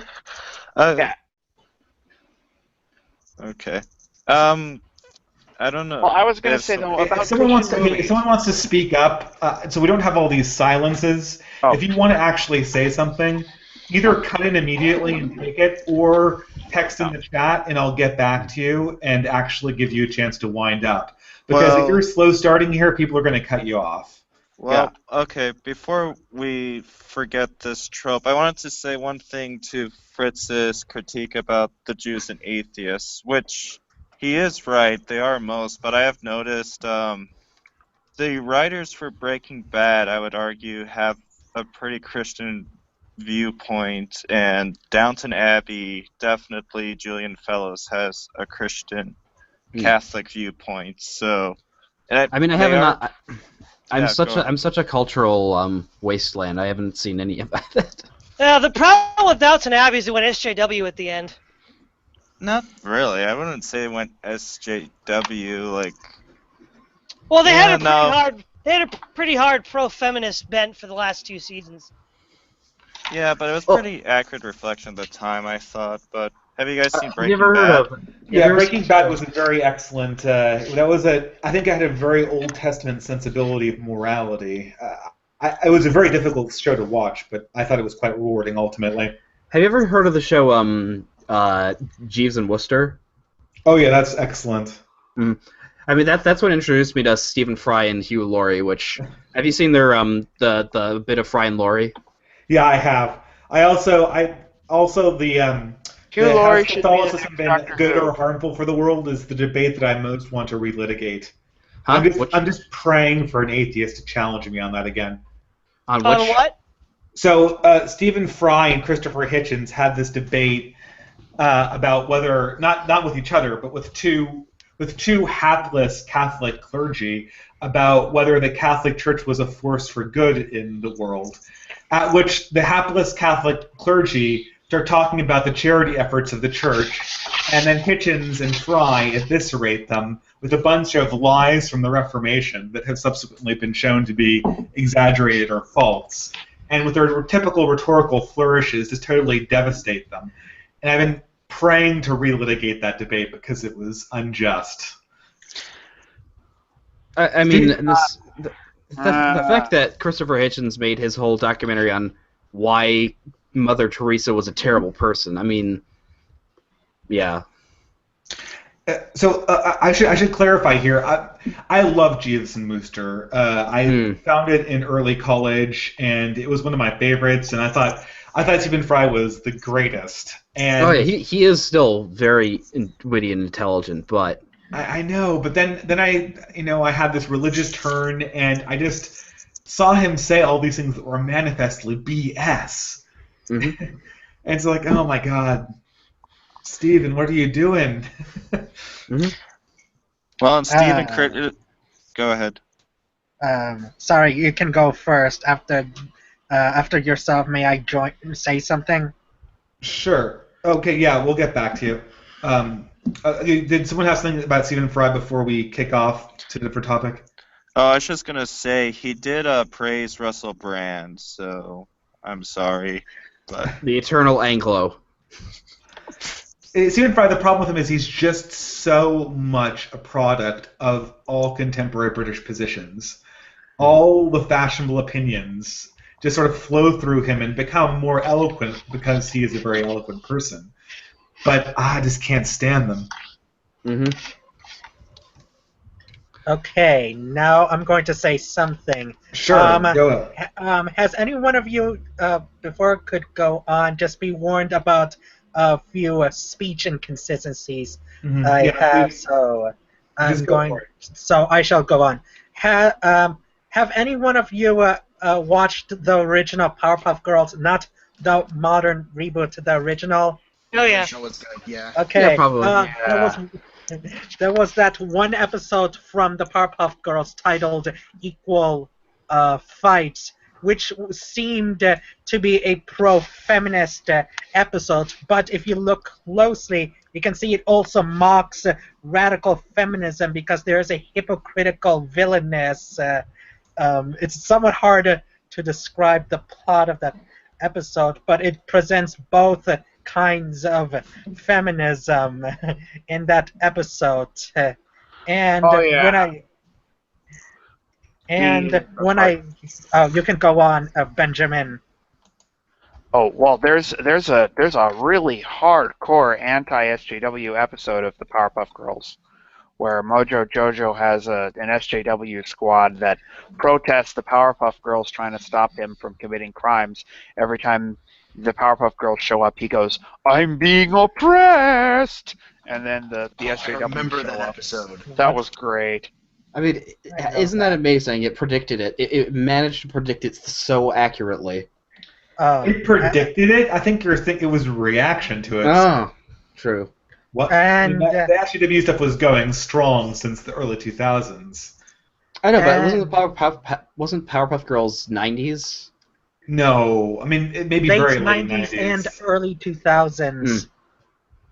And I think that I don't know when their SJW commentary came up, but I remember people referencing things like that, and I think that was much later. Well, may I say something now?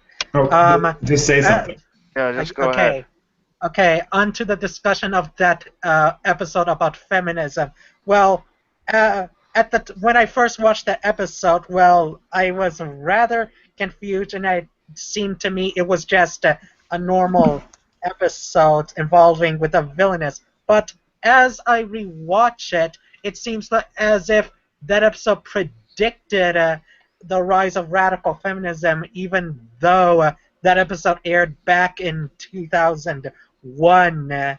And well, as I researched into that episode, it was mentioned. Well, that was from TV Tropes, by the way. It said that the writer of that episode, Lauren Faust, somewhat regretted writing that episode because she claimed that topic was too complicated for children to understand. But fans of the show said it handled feminism right, although I still don't understand about the part with radical feminism being understood to the viewers. And what's even stranger, in the reboot of the Powerpuff Girls 2016, they took out the character of Miss Bellum because there seemed to be a connection of that episode and the writing off of Miss Bellum for being, well, politically incorrect. Miss Bellum was the devil-looking lady character. Is that right? No, you're confusing her with Sedusa. I've never seen the show, so do you want to try? You think that this was something that predicted the rise of this sort of second or third wave of radical feminism in the 2000s? I think it's just this third wave feminism. First and second wave seem to be presented well and seemed good in that episode, but third wave feminism is what it predicted. I mean, third wave feminism was around in the 90s. So, I mean, I understand. I mean, there's been a reemergence of it, and I guess it could have sort of predicted the reemergence. It's kind of gone mainstream, where it was fringe in the 90s. Well, Since we're on the subject of Genndy Tartakovsky, his best work was Cinema Jack. Who's Genndy Tartakovsky? Can you explain, Todd? And also, why do you like Samurai Jack so much?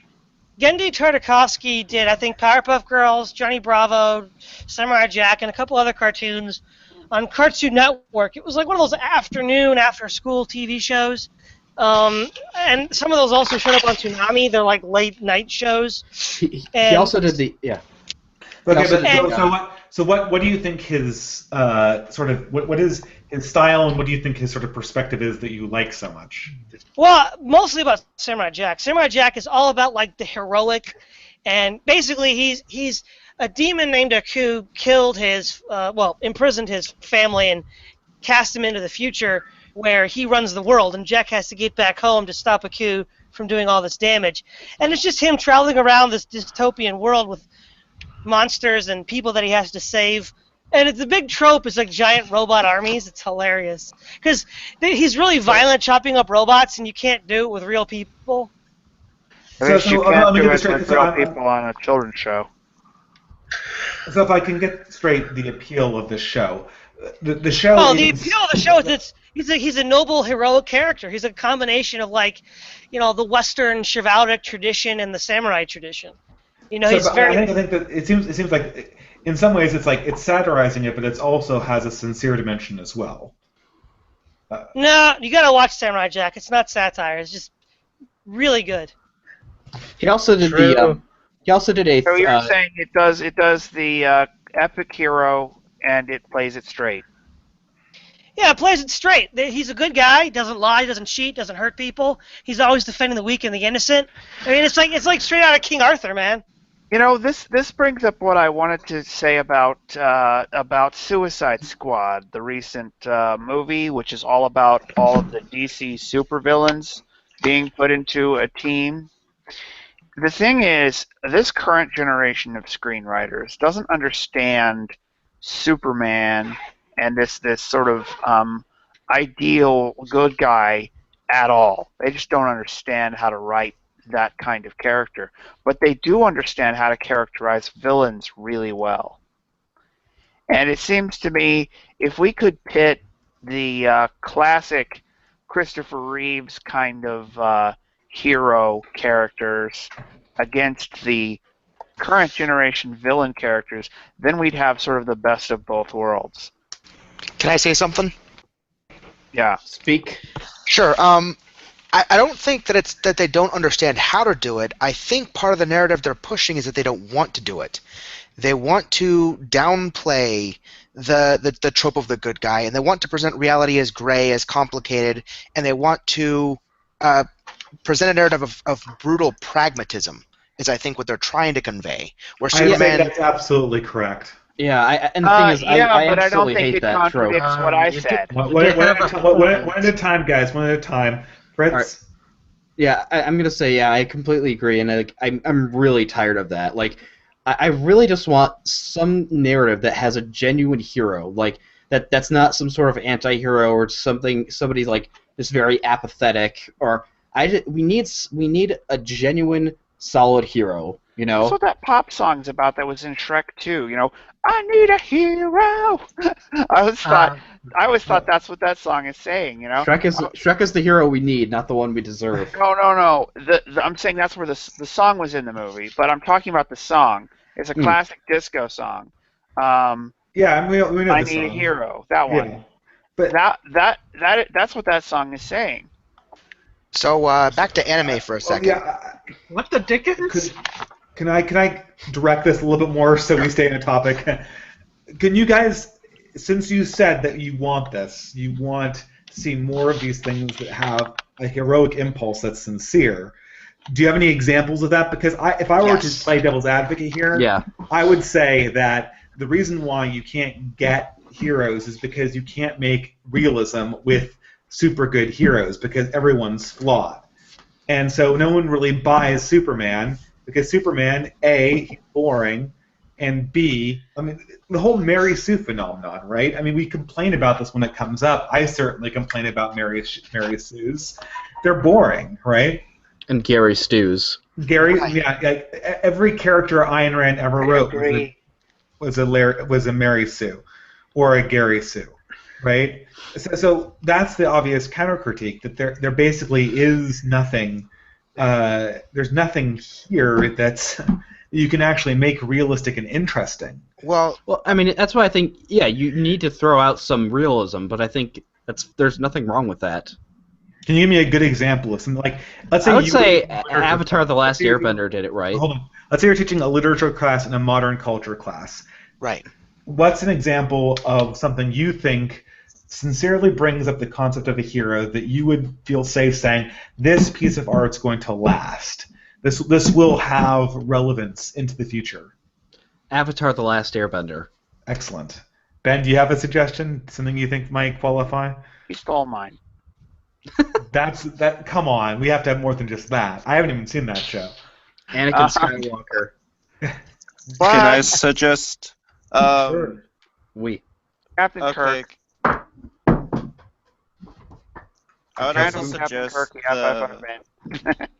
I would suggest the Batman the animated series. Have you guys seen those from the early Oh yeah, 90s? yeah, you're totally right. No.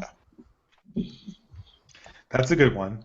Although Batman's usually seen as an anti-hero too, I'll point out. Not really. Yeah, and in the animated series, for the most part, it's clear he's a good guy. But even Nolan, I think it's clear. Yeah. I'll say this: Batman is sort of a hero wearing the anti-hero's uniform. Sort of, Because yeah. he doesn't really do anything bad. He's not. I know. Batman is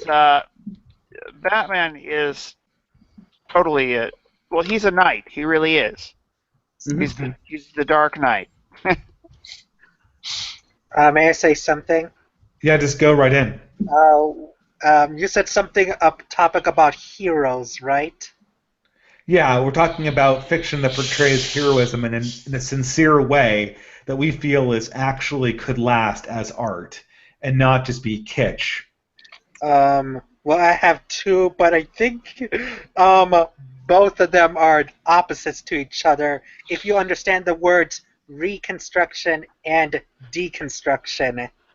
Okay, the first one is Gurren Lagann, which is an anime that reconstructs the mecha genre. And the second is a deconstruction of the magical girl genre, which is Puella Magi Madoka Magica. I didn't watch the entire show, though, on the latter, but I did watch Gurren Lagann in its entirety, and that seems to show heroicism, but at the same time, the ending was somewhat bittersweet, so I'm not sure that counts. No, bittersweet. Most heroic epics in the past have ended in tragedy. I don't think that people are really complaining about the fact that there's a tragic element in heroism, just that we were never given a chance to really admire heroism in the abstract. I mean, Lancelot is tragic, so is Tristan and Isolde. And they're still pure heroes, right? And Arthur himself. Yeah, Arthur is the ultimate tragedy. I haven't heard of the whole story of Arthur, but I did learn Macbeth during high school, and he died. Well, Macbeth is just an anti-hero, or he's Oh, he's not even. the He's villain. the villain. Oh wait, I misinterpreted. Sorry. All right. Okay. Yeah. But perhaps to get back to anime, though, I've often speculated this, is that for some reason Japanese culture has preserved our ability to see people as being heroic. When I think back to Miyazaki, every single one of the movies he has, what I really like about it is people are just heroic. Like Sophie Hatter, I mean, she's just a good person, right? And she triumphs through being a good person. And the same thing. It's like I compare that with like the '90s Hercules from the Disney one, where it's like good comparison. I mean, like all those it's awful. Like I hate like the kind of pop culture reference. Like we're gonna have Robin Williams sing, and it's like I mean, I think I have to say though, I think Ponyo is probably my favorite iteration of the Little Mermaid. Sure, but I mean, I guess I think I was there's no genuine heroism there that you don't. Well, it's not even just heroism; it's just genuinely good people. It's people that it's just this lovely lack of cynicism. Yeah, no, I think it's definitely sincerity, and that's we have people who do great things in the movies. It's the fact that they can't that doing good things can't be portrayed in a way that is at all at face value. So, my favorite anime that I never get to bring up, but I think it's pretty good for this topic is Trigun. Anybody ever seen Trigun? Yep. Yeah, I've seen the first few episodes. Only one movie.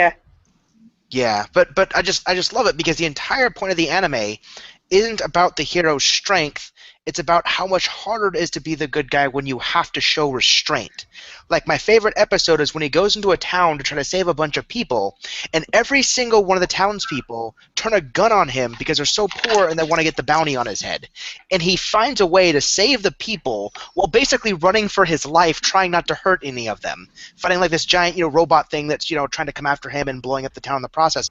Like, it was a whole clusterfuck. But it was just such a good episode and portrayed the character as just, I'm going to protect these people no matter if they're trying to hurt me or not. You know what I mean? It struck me that the guy from Trigun was very much a Charlie Chaplin-like character. Yes.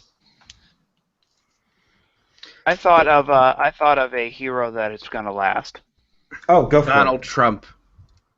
Oh, May I a say heroic something? character in modern literature who is going to last is, despite the SJW-ness of the author's more recent activities, would have to be Harry Potter. Yeah, I might say that. I haven't watched every film of Harry Potter. I have to say, I definitely preferred the earlier ones, the books as well, and I liked it when it was just much more of like just exploring, a magic wizarding castle, not Yes. oh, you're the chosen one. Like that got old real fast. Everything That was always after the book problem 4. in Harry Potter. Hmm? That was always the problem in Harry Potter. The fact that he's sort of chosen from the outset to be the savior, it kind of grated on the storyline a little bit. The fact that they can't have a single normal year at Hogwarts without the Dark Lord trying to return. I disagree. My favorite book of the Harry Potter books was Order of the Phoenix. I don't remember that one. Well, that was the one that was actually really anti-SJW. Well, anti-horror Yeah. crowd at least. It had all the stuff from That Hideous Strength smuggled into it. With the I think that's progressive generous, but progressive takeover of the schools. Dolores Umbridge. Yeah, I think Yeah. you can. Yeah, you can Lies. make a clear kind of. I mean, but she doesn't seem to just be some. She doesn't seem as much politically minded, just more of like a pearl clutching person. Like she could easily also just be kind of like some, Christian soccer mom or something like that. yeah, the school marm busybody has been a staple of literature, literary villains way before the emergence of the SJWs. Well, it was about, but she was political. She moved on to a political office after the book was over. She was very much involved with the government. No, I think I meant more in like she was Holy politically. crap. Fritz, go ahead. Yeah, I was gonna go on. It's not so much that; it's that she doesn't seem to have like a political. She didn't really seem to have a political ideology behind her. It was more just she's the busybody. Yeah, I think this is a common trope. I mean, there's something that's really not original about the SJW. We've had them in every generation, right? There are always these people. There are always these busybody bullies. I think that maybe the Order of the Phoenix in hindsight is really important because somehow these busybody bullies got a ton of power in the subsequent 10 years. But these guys have been around for a long time. Mm-hmm. Mr. Distributist, back on the topic of heroism, I have two other weird examples. The first one, well, what about Cowboy Bebop? Does that That's an count? interesting one. That's I really like that anime. That's sort of like a classic anime. I would almost say that Spike is kind of the dark kind of. I call this character kind of the apathetic hero. The guy, it's very it stretches back to kind of the Western lone gunman who really doesn't seem to care much about anything but himself, or he seems very indifferent on the outside to everything. But like I think Spike Spiegel did it right. They did it right with him. Like he seemed human enough that he did actually have some attachments. I just like Radical Ed. That's what ultimately does him in too. I mean, it's a classic tragedy. Mm-hmm. I was gonna say I just like Radical Ed. Yeah. And the ending was ambiguous, though, so I can't interpret if that is bittersweet or tragic. I think that was a pretty unambiguous ending. Yeah. I know it's ambiguous, so... I disagree. I think it was not ambiguous. What do you mean? I think that it's obvious that Spike was supposed to have gone to his death. That was the... It's like Butch Cassidy and the Sundance Kid, like... it's literally the same ending, right? Guns. Yeah, that's because Cowboy Bebop is a space western, which is what's so weird about it. And I think the best part. That's what Cowboy Bebop is. I know. There's tons of them. I'm going to say I think the best. I often think the best kind of space or science fiction things, they seem to be the ones where there really aren't aliens. Like Firefly and Cowboy Bebop are very, very good. I don't know of any other space westerns that I can really think of other than Firefly? Cowboy Bebop. Firefly? Well, I guess there's Firefly, that's true. But I haven't really watched Firefly, I must confess. Space Dandy. Does Space Dandy count as a space western? Okay, look, I've seen tons of space westerns. Star Trek had many western episodes, and this is almost a genre in of itself. Not to mention like Stephen King's whole thing with westerns too. Sci-fi combines the with Dark western. Tower is a space western. That's true. Yeah, and there's tons of them. This is a Westworld. I mean, this is a common trope. It's good. Don't get me wrong, right? Yeah. Well, Fistful of Datas on Star Trek was more of a western that had characters that are normally on a space show. Okay, but there's tons of them. This isn't. I can keep on naming them, but I don't think it needs to be contested. That's interesting. I didn't think of that before. That's very interesting. Okay. But yes, go ahead, Fritz. This is a bit of an announcement. I've just been kind of thinking about writing my own book or my own kind of fiction for about the past year, because it seems when I write, I like to just kind of think about it for a few months to get all the ideas out, so I don't really get writer's block. But I'm basically planning on writing it's not going to be a space western. It's going to be kind of a post-apocalyptic space setting, in which it's following a war between like a one-world government and a bunch of kind of religious, extremely kind of nationalist settlers on a bunch of exoplanets, and it ends with like a bunch of those planets getting kind of wasted, as well as the Earth kind of getting just nuked in the end, and it's taking place years after that, and basically kind of a post-apocalyptic Dark Ages space setting. My advice for writing is take whatever you're going to write, cut it in half, and get to something you can submit as soon as possible. Oh, I already did that. I already have like kind of the first part. Like I wrote that for that creative writing class. Yeah, no, I'm serious though. The key to writing is holding yourself to a schedule and then just finishing it and getting to the submission stage. That's the hardest part. All right, but what do you think about that setting so far? Oh, it sounds interesting. The thing is, though, what makes a good writing is sort of the details, which is why it's so hard to hear pitch and understand really whether it's going to be good or not, because a lot of really great writing has terrible pitches. We try to pitch the Brothers Karamazov, or even something like, I don't know, what's a recently good sci-fi thing I've read? The Road, maybe? Yeah, the with road apocalyptic. Yeah. But yeah, that's just kind of like a little announcement that's what I'm going to be working on. But like, I would say like in terms of kind of a mood or theme, I actually kind of wanted to have a lot of like a 1930s kind of Depression era. Like, have you ever heard of the movie or seen the movie Oh Brother, Where Art Thou? Yeah. Yeah. I actually really like Such that a good movie. Yeah, like I love the fact that I love that I kind like of the era. music, The whole kind of it had a great soundtrack and just I kind of want to incorporate that kind of theme into it. Yeah, no, I think it's interesting.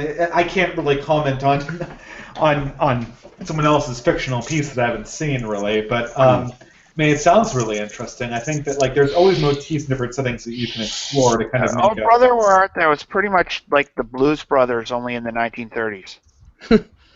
Yeah. Well, I mean, it's the Odyssey in the 1930s. The Odyssey of the Blues Brothers in the 1930s. But what's interesting is that like you're talking about the brothers Karamazov, and I've noticed this is that our American literature tradition kind of sucks. Like one of the last classes I took in college was an American literature course, and like we read the classics of like Emerson, Thoreau, and Whitman, and like you know what the ideas of those three kind of boil down into? We're all part of the one oversoul, man. We gotta recognize the universality of humanity and throw off the shackles of the state and all be free, man, one with nature. I disagree with that. I disagree with that, Fritz. All right. When I took a literature class, I did read one particular book from an American called The Great Gatsby, and that has nothing to do with. I'm not talking about that. I'm just talking about like kind of. I'm talking about the the American kind of early American Renaissance or the 19th century one. Of Ralph Waldo Emerson, Henry David Thoreau, and Walt Whitman. I mean, yeah, no, Fitzgerald's Great Gatsby is a fantastic book. There was a word I was taught about the philosophy those writers wrote in, but I forgot. Modernism, or the modernists or the realists. I think it's also transcendentalists, right? That was that was Emerson and Thoreau. I thought you mentioned Thoreau. Okay. It has the word trans in it, but I forgot. It seems to be related to romanticism. No, not those guys. But the only 19th century movement that I can think of that had trans in it was the Transcendentalists. Yes, that one. That's the word I'm looking for. Yeah. Right. I thought you'd already said that though. That's what I put forward before, but Fritz corrected me and said that was more Thoreau and not so much Whitman. Or no, that was Whitman and Thoreau. I'm talking, but no, The Great Gatsby was Thoreau in your example of the things you were critiquing, though. Weren't those the people you mentioned? Yeah, no, I'm critiquing their work, and and then by that I'm critiquing the Transcendentalists. Yes. But I do like the works of like F. Scott Fitzgerald and who's the guy who wrote The Old Man and the Sea? That would be Hemingway. Hemingway, yeah. I mean, I think for American literature, it really is sort of a. I think that it gets better the smaller the scope is. Mm-hmm. I think this is the thing with American novels is they always seem to really thrive when they get very, very local. But every time they try to take on the universe, they never seem to really work. At least not in the same way that, say, like a War and Peace works. Yeah, I mean, the thing is, like, I mean, the Russians seem to have just a knack for literature. I mean, like, have you ever read the book? A knack for large scopes is what. Yeah, which I think isn't that an interesting thing? The fact that just the nature of Russia itself. But like, I've read the book Metro 2033, the one they based the game off of, or the one the game was based off of. And like, the basic story of that is in 2033. It's 20 years after a nuclear war. And like thousands of people have like taken refuge in the very cavernous and expansive Moscow metro system, and on the surface there's kind of mutants, and like one of the mutants are these very intelligent kind of telekinetic beings called the Dark Ones, and people are thinking of them as like the next stage in evolution. But in the Metro itself, like the story is very simple. You know, it's a very basic kind of. Can I clarify? This is a Russian novel. Yeah, it's a Russian novel by Dmitry Glukovsky. Okay. And it was written in like 2010 or 2013 or something like that. But this has a game based on it, right? Yeah. And anyways, like it's a very basic story of like there's a guy living on the a young man living on kind of the outskirts of it who, like, to protect his own little home station, because everyone lives in the stations, he has to go to like the biggest city there and like kind of save everybody or like get help. But like the whole metro system is divided into kind of political factions. Like there's like a Nazi faction, and there's like a long line that's called the Red Line, which is, you know, controlled by communists, and then there's like the Hansa, which is like a bunch of kind of like trading stations. But like it does a lot of like effective and like interesting life. At one point, like he's literally like digging shit, and like he's rescued by a bunch of Christians, and like they just, you know, they preach the gospel, and it presents it in a very kind of honest and sincere way, but not necessarily like promoting it or, you know, attacking it, but just but in a way the book it effectively kind of creates a microcosm of kind of the world of kind of political ideologies. Okay, so this is a novel. I was going to bring this up earlier before we kind of got disrupted so many times that I lost the thread of any kind of plan of directing this conversation. But it strikes me that novels just don't communicate to very large audiences. I don't read very many novels, and I read more than the average American does, certainly. So I think that, I've noticed that people are thinking, well, maybe video games are like some new art form, right, that it's going to take it to the masses. But I've been a little bit skeptical about that, I suppose. Well, again, hey, they made the book into a game. Did the game do well? Yeah, the game, and then it made a sequel. Yeah, and it has. The game is obviously a lot more action oriented, but like it does convey a lot of the same themes. I only knew that there was a game. No, it's based off of a book, and the games are pretty good, and they convey a lot of those themes very well. It's one of those games that I own, but I've never played because it came in a bundle. You should definitely play it. Well, can I say something now? Say whatever you have to say. Okay. Okay. On to the topic about Russian literature from earlier. Well, I didn't read the book, but I've heard a book called Lolita, and that was very controversial because of the plot and premise about the novel. Even though I didn't read it, I just heard about it. That was by I want to poke my head into the English department and go, hey, what is up with you people saying that this Lolita is such a great book? Or do you have like secret pedo stuff going on, or what exactly? Who's actually read Lolita here? Just out of curiosity, has anyone read it? I'm afraid I haven't. I have not.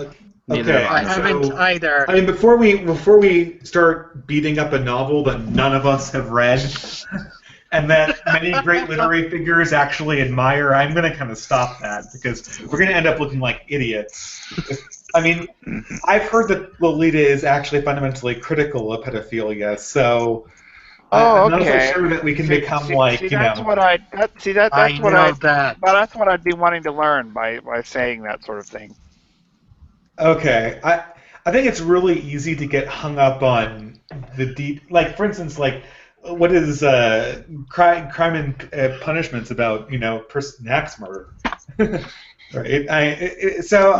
Maybe I've heard a lot about Lolita, although I have to say, when it's contemporary Russian literature, I prefer Master and Margareta. Has anyone read that? No. Oh, guys, you're missing out. But I hear it's really good. It's a ballsy critique of the Soviets. Yeah, it's a really delightful little critique of the Soviets that has an extended passion narrative as 1/3 of the actual novel. It's not at all Orthodox Christian in any way, shape, or form, but at the same time, it has this delightful wit about it. and some reverence for Christian topics, regardless of the fact that it's sort of a thoroughly modern book. Yeah. You know, I also had to read, because I took a law and literature course last semester as well. We had to read Albert Camus' The Stranger, and I'm like, this is depressing as all hell. Like I hate this character is disgusting. That's just freaking gay. God damn it. I must have missed the joke. God damn it! Sorry, it's because you said that was very depressing. You said it was because it was depressing. I'm sorry about the laughing. Okay. Sorry. Do you know that The Stranger was the most popular book for men? It's sort of the equivalent of Pride and Prejudice for women. Mm-hmm. Well, I mean, I find that hard to believe because women seem to be really into the Pride and Prejudice once they start women reading generally read more than men, but Okay. but proportionally, if you ranked men on their favorite books, The Stranger would be the first one. after Playboy. Yes, of course. After Cash by Johnny Cash, it's number 2 with a bullet. You know. Yeah, I mean, the thing is, like, I read this. I mean, obviously the whole point of the book is existentialism, but it's just like, yeah. You must have more opinions on it than that. Come on, you introduced this. I know. I mean, novels of the 20th century. Well, I don't read any of the books I had in school. You introduced it, didn't you? I meant the Cliff Notes, and you can get an A. No, the weird thing is, I managed to get A's and B's in my classes while having to only read like a few chapters at most of these books. But well, that's most college students' experience, right? Exactly. But the thing is that the only thing I managed to go ahead. I've read the entire Great Gatsby book. Although I did have trouble reading Brave New World by Huxley. Huxley, yes, that one.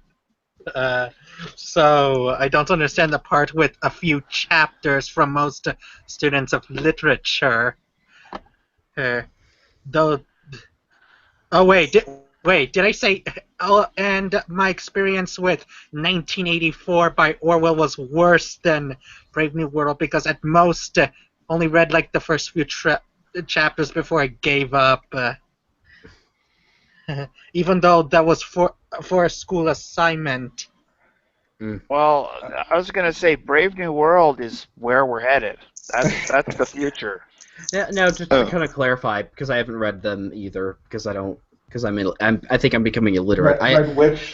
What novel Brave New World and we've changed the topic so many times. Brave New World in 1984 is the main difference between the two. That Brave New World is more about us enslaving ourselves, and in 1984 is about just a totalitarian state enslaving everyone. Yeah, I would characterize it slightly differently. 1984 is a straight-up horror story about how power feeds on itself and becomes more horrific. And it's largely based on Stalinism, whereas Brave New World is sort of a continuation of consumerism, so that everyone kind of consumes themselves into a state of meaninglessness. Distributus, I was kind of curious, was your pink pill, was that inspired by Soma in Brave New World? Because I've been using these pill-type thought experiments for a really long time when discussing philosophy. Come on, man, take the red pill. Yeah, it used to, like I said, so this whole take the blank pill, it used to be the red pill when I initially wrote it down and posted it in a conversation I had about 10 years ago with a friend.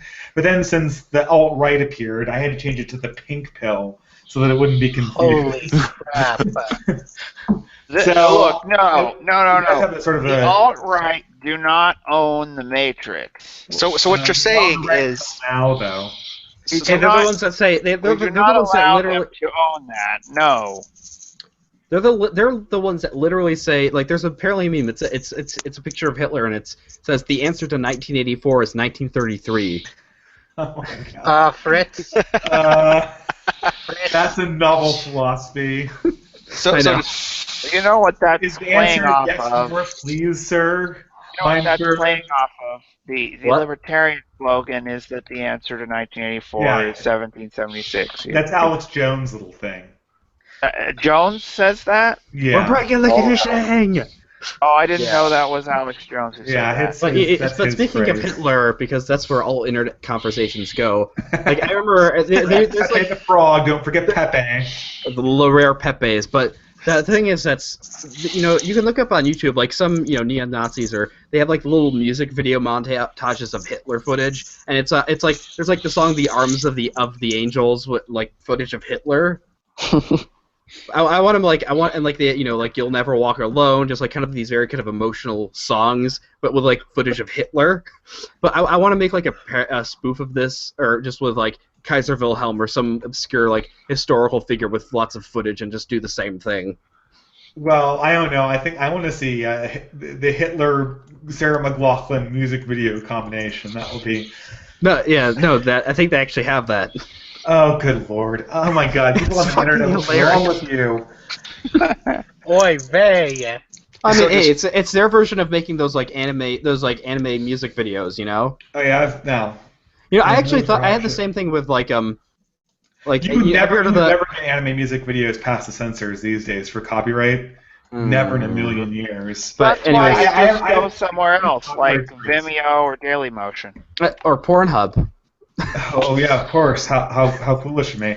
That's But where I anyways, have to look for I my was anime gonna say music is like videos. speaking of the copyrights from like my Richard Dawkins video, because like my little thing at the end, the little song I have, that's what got originally a copyright. So I had to get a different version of the song, which it's like it's I love it because the song is "We Want Our Old Kaiser Wilhelm Back," but like there's like this main kind of more popular version of the song. That one they copyright struck that. So I got another one, which it's basically the equivalent of that like kind of ukulele rendition of "Somewhere Over the Rainbow." And it's like this patriotic German monarchist song. The copyright's just out of control in this country. It's ridiculous. Hey, Yep. Fritz. Yeah. Sorry about the interruption, but remember when you were talking about the red pill or pink pill earlier? Sure. I think that and was then Data. and you said something about the alt-right and the neo-Nazis. Well, Mhm.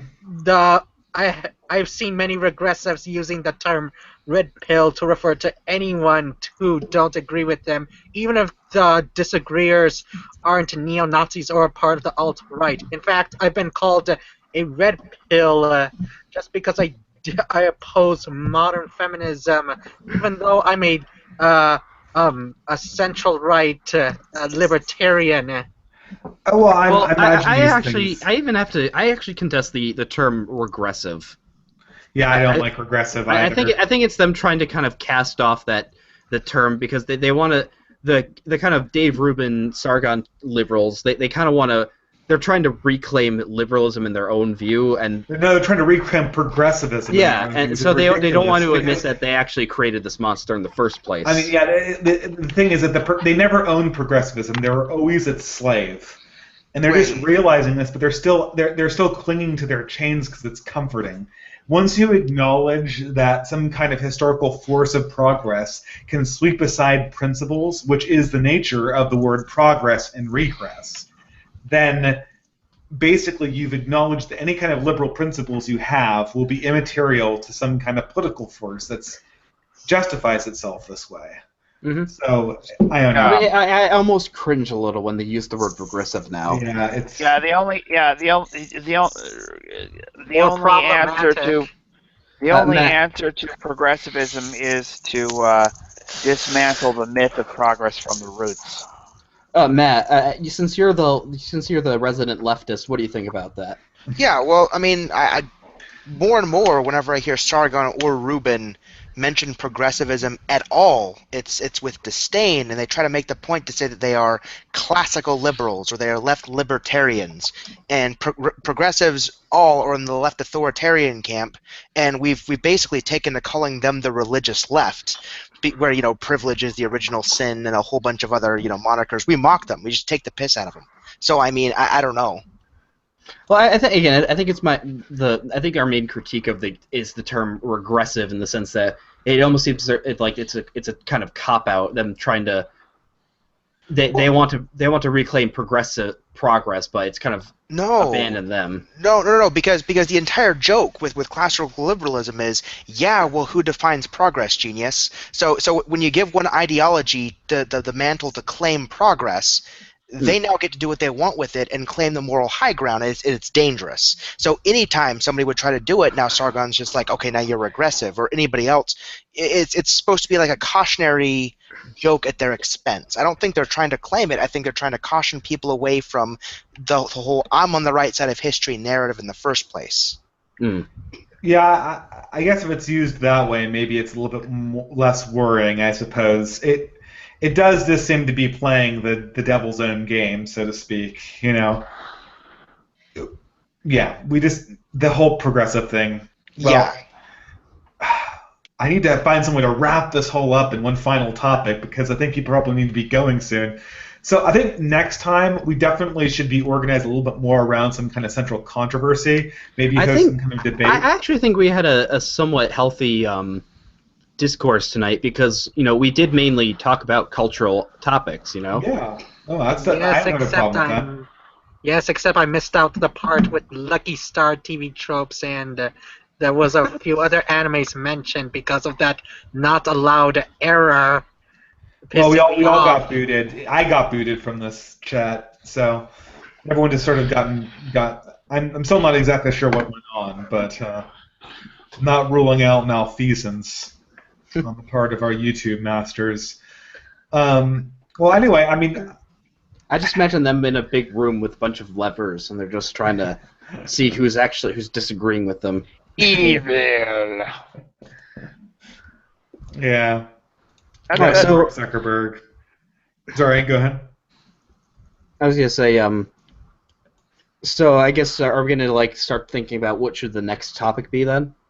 Oh yeah, I think I would definitely like to organize it. I want to organize it a little bit more pointedly.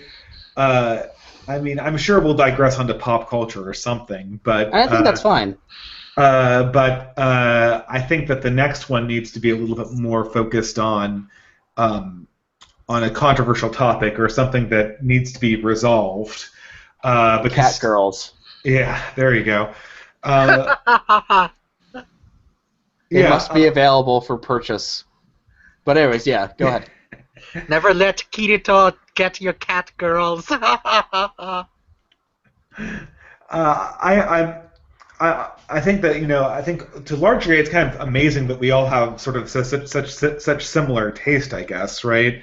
I've got a question for you guys. Do you guys have you guys ever been a member of a local culture club or book group or something like that?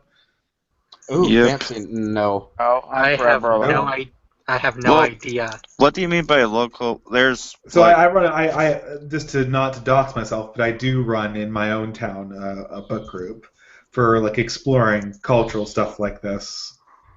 I'm just curious if people have an interest in doing that, because that can be a lot of, if we're talking about helping people grow an appreciation of cultural artifacts that communicate ideas that are important, that's a good way to start.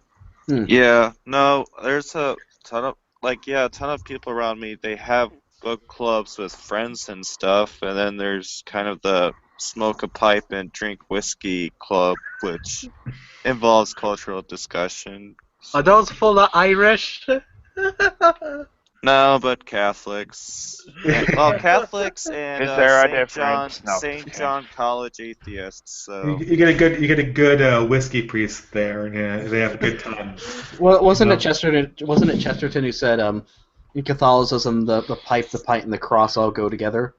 yeah, yep. Don't know how you get the pipe in there, but okay. Hey, look at Tolkien. The Yeah. pipe is iconic with him, but And Yeah. I forget. Oh, I was going to say, I forget, but the poem exactly. But J.S. Bach wrote a beautiful piece about the pipe too, a poem or something. Yeah. I've never heard of that, even though I'm a Bach fan.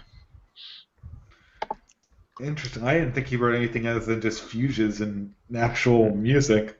Oh. Bach did. Well, But all right, here's- so if we're gonna talk about a topic next week, then what? Yes. I Then what'd you suggested that suggest? we should do an entire thing just talking about Bioshock. Well, we have the opportunity now. No one talked about Bioshock. Well, we Well, what do you want to we, talk about? What do you want to say if about we it? said it was the I mean, the kind of ideologies it's presenting are pretty kind of, you know, they're almost forced in how kind of obvious they are. yeah. I mean, we could talk about it right now. I mean, Bioshock is. I guess if there's one theme that I have for this podcast, there's something that unifies a lot of these things. I think we covered a lot of culture here.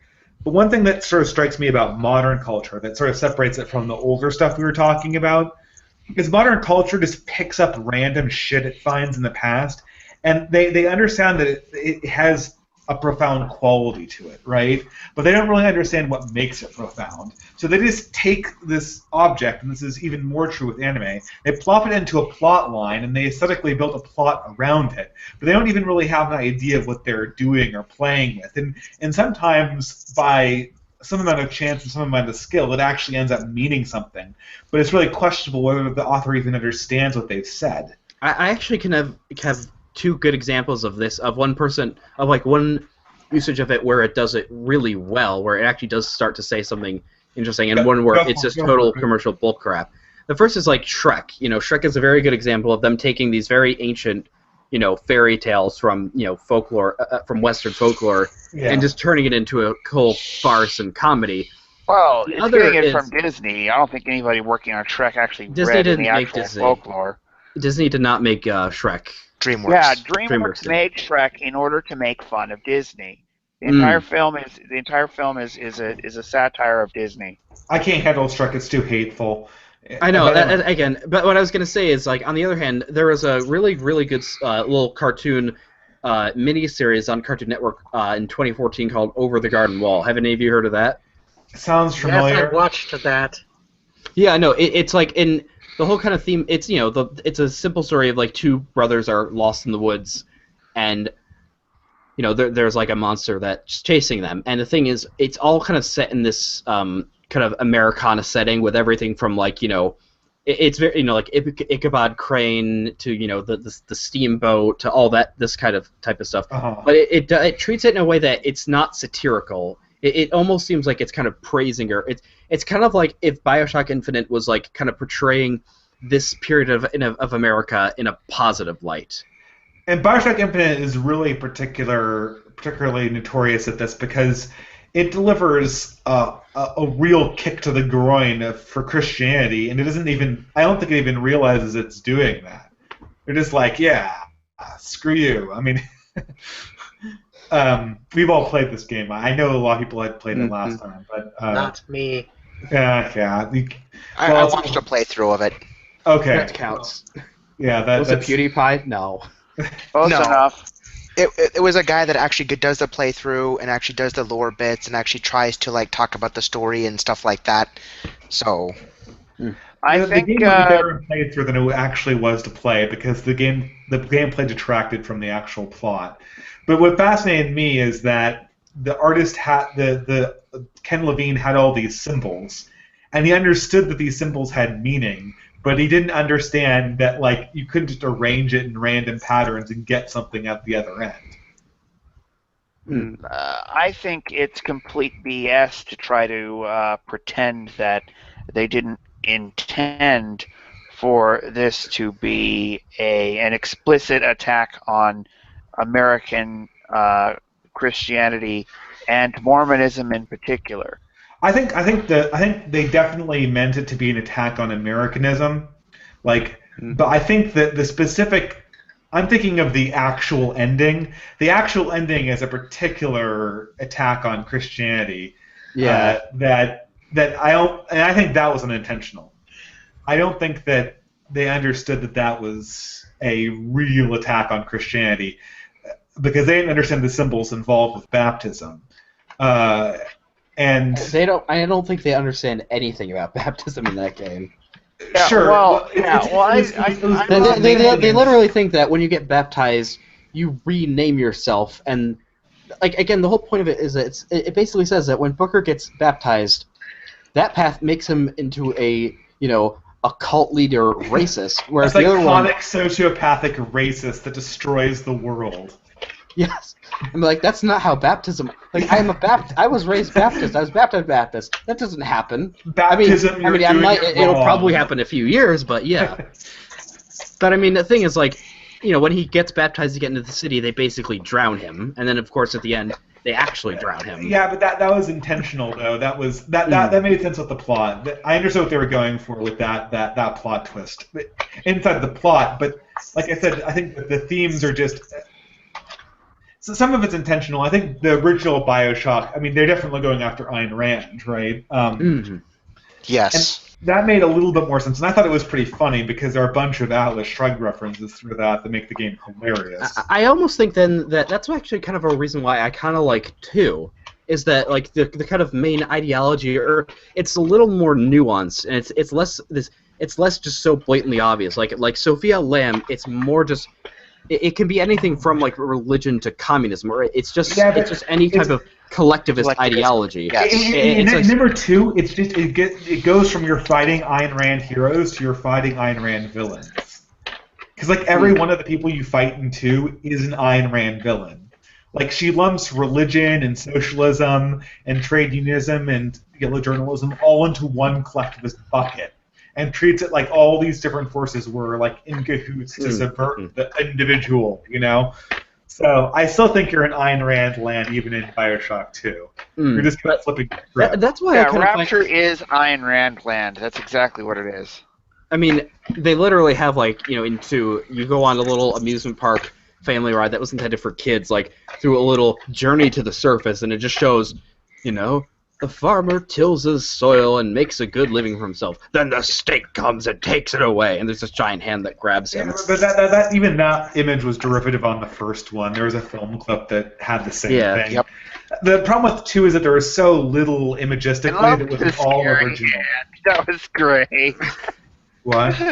The scary hand in Bioshock 2. I just thought that was hilarious. How over the top I'm just curious as to where does the next. Well, if they make another Bioshock, where on Earth could they set it? And what ideology would they make? Well, obviously it has to be on the moon. I imagine. What if it would just be that? I imagine. What if the next thing would be like be attacking like libertarianism or like maybe that or the neocons. Space George W. Bush. Well, the next Bioshock will be taking off on the alt-right, and it will have the imagistic theme of Chan boards. Well, I or figure Donald Trump. No, it'll be Donald Trump. I seriously think it would be Reagan cultists on the moon. Yeah, I like that idea. That works a little bit. Yeah, I think it would be like neocons, definitely. Would that be any... Sorry, you may go, Dominic. Sorry. I was just going to ask, would that be any different, though, from the Bioshock Infinite setting, though? Just... I mean, the thing is... No, yeah, because to be Reagan cultists, they'd have to be in the 1980s, and they'd have to be always talking about the Soviet Union. I mean, it would be a little bit different. I mean, the thing is, though, I get what you're saying, because like Bioshock Infinite does already kind of, in a way, get the kind of combination of the Reagan, coalition of evangelicals, war hawks, and capitalists, and you have that, with Jeremiah Fink and the whole capitalist area. I always had the question is, how does Columbia feed itself? Like, I haven't seen a farm anywhere up there. If they're selling hot dogs... They cannibalize the Negroes. There's so many things that don't make sense in Bioshock Infinite. I think you just have to go with it, Yeah, but I mean, the thing is that the thing that never made sense about Booker... I was going to say, the way that I should have followed that joke up with, weren't you paying attention? It's like so obvious that would be the answer. Just like it's the answer to every freaking other thing in their whole society. Yeah, but anyways, what I was going to say is, like, I think my biggest problem is the fact that the character Booker DeWitt makes no sense, and that all right, if you go up into this, if the whole point is like, if it seems like if you're heavily indebted and people are going to go after you, all right, now you go into this, the fact that when he goes into first gets to Columbia, he has no reason to further kind of try and find Elizabeth. He's in probably the safest place in the world right now. No one's going to find him up there. No one's going to get him up there. They obviously seem to accept him because he's white. So, why not just try and start a new life up there? I think that the whole Bioshock game, the motivations of DeWitt only make sense under dream logic, which is essentially what he is experiencing, right? He's like just getting woken up from a dream with the impression that something terrible will happen if he doesn't retrieve Elizabeth and get her back to New York. Now, he doesn't realize that he actually wanted to get Elizabeth for other reasons because he's lost his memory. But this is I think that's sort of less problematic for me. I think trying to piece together Scotland. Okay, that's less. That's less. No, you can use problematic. I'm just kidding. Okay, stop trying. I can't hear what I'm saying, but it's less an issue for me than just other plot holes, I suppose. Yeah, I mean, I'm not so super concerned about plot holes. I mean, lots of games have terrible writing. That's not new. The thing is, the people in Colombia just aren't believable people. I mean, because racism is all they ever talk about. It's like it is a little. You walk around. So they're basically just SJWs. They're like the SJW Muppets that go. They're like the white male Muppets that go on SJW's heads. Yeah, it's like you walk around and overhear conversations people are having, and it's like every single other races. Let's go oppress them. Single thing they say is race, racism, black racism, black racism, and that's all they say. Yeah, I mean, even the Durka Muhammad Jihad, white male edition. But anyways, what I was gonna say is that I mean, that's, again, yet another plot hole. It's like, if the people in Colombia hated black people and Irish people so much, why did they bring them up into their city in the first place? I mean, yeah, it was to do slave labor, but they couldn't have, that area far separated from them? Yeah. I mean, the thing is, I think Ben's critique is actually a little bit more on point, because once you consider the logistics of Colombia, it just falls apart. But that's never the point. Colombia is supposed to be a dream reality anyway. That sort of literally embodies Booker DeWitt's perception of late 19th century, early 20th century America. And so every element of Colombia is just the reconstruction of his own life, which he's literally built into a city, right? And the thing is, we have to grant that premise, right? If we question that premise as not being real, please let me finish. If we don't grant that premise, the whole thing falls apart, right? So that premise has to be granted. Now, I think that Ben's problem is a little bit more, I think that gets to the point a little bit more, is that the real problem is that even if we grant the premise that this is the embodiment of Booker DeWitt's perception of late 19th century, early 20th century American racism, it's still, the critique doesn't hold very much water because it's just so fundamentally cartoonish. I can't take it seriously.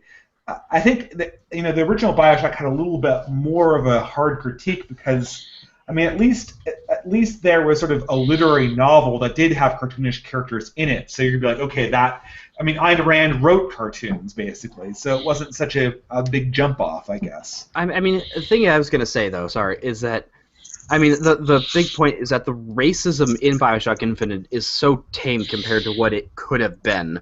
In the fact that, even in the original Bioshock, it shows the actual results of this is everyone has become completely psychotic drug addicts and killing each other. In Bioshock Infinite, the worst thing, the big kind of reveal of racism is you're going to throw a baseball at somebody. Well, presumably you're going to stone them to death with all the baseballs. Okay, well, nitpicking aside, I mean, I guess you could... I guess you could say like you could make it even more dystopian, but like this is the whole problem is that like I don't know like how can you make an actual piece of art in today's world like beating up cartoon racists? That's not like interesting art. You know, like there's so many things that like Well, where it you can beat be up a really cartoon fun video racists. game, though. It worked for Wolfenstein 3D. Well, great. I mean, that essentially means that video games have not advanced thematically in 20 years. Nope. And this is the Sure problem haven't. with like art.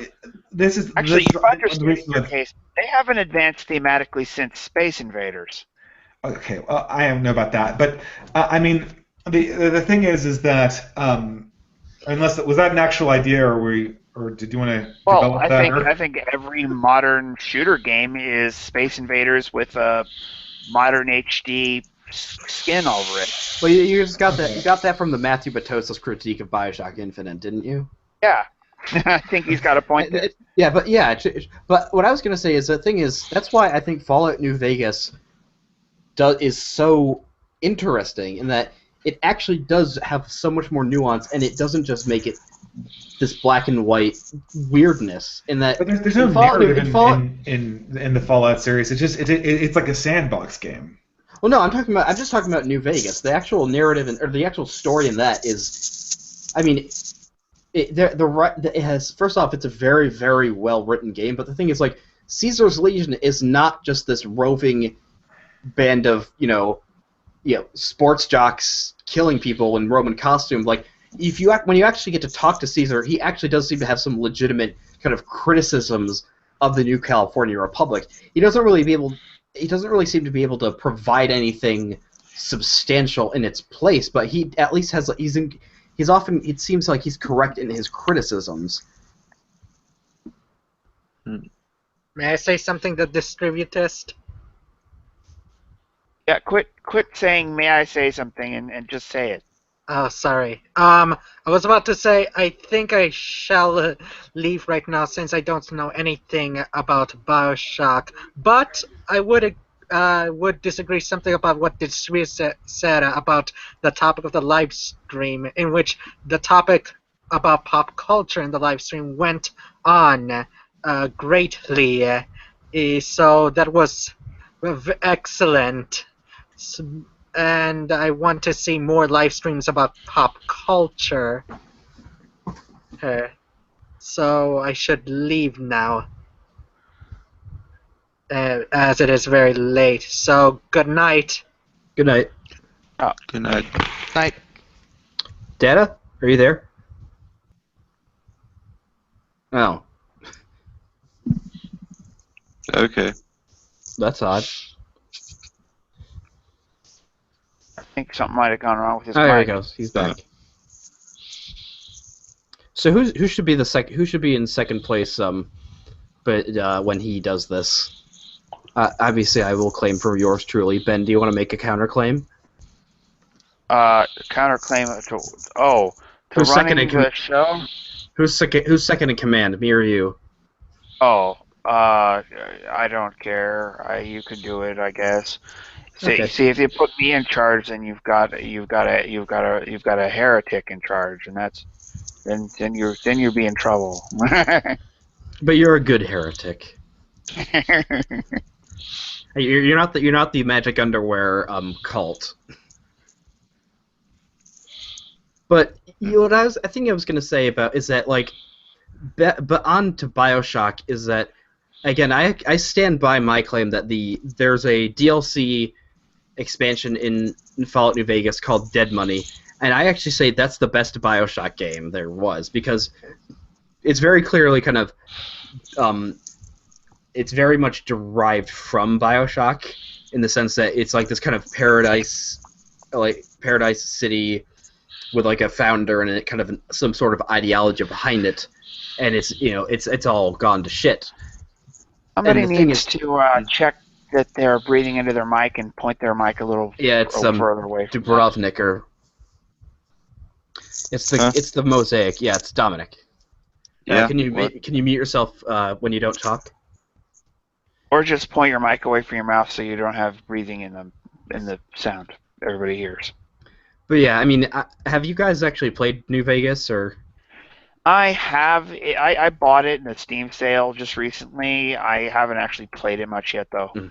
It's very good. I recommend it definitely. But The thing is, when I read about the story and watch some YouTube videos about the story of the Fallout games, it really seems to me that the only really interesting part to the Fallout mythology that seemed interesting to me personally was the vaults. Yeah, the fact that they were all just kind of experiments.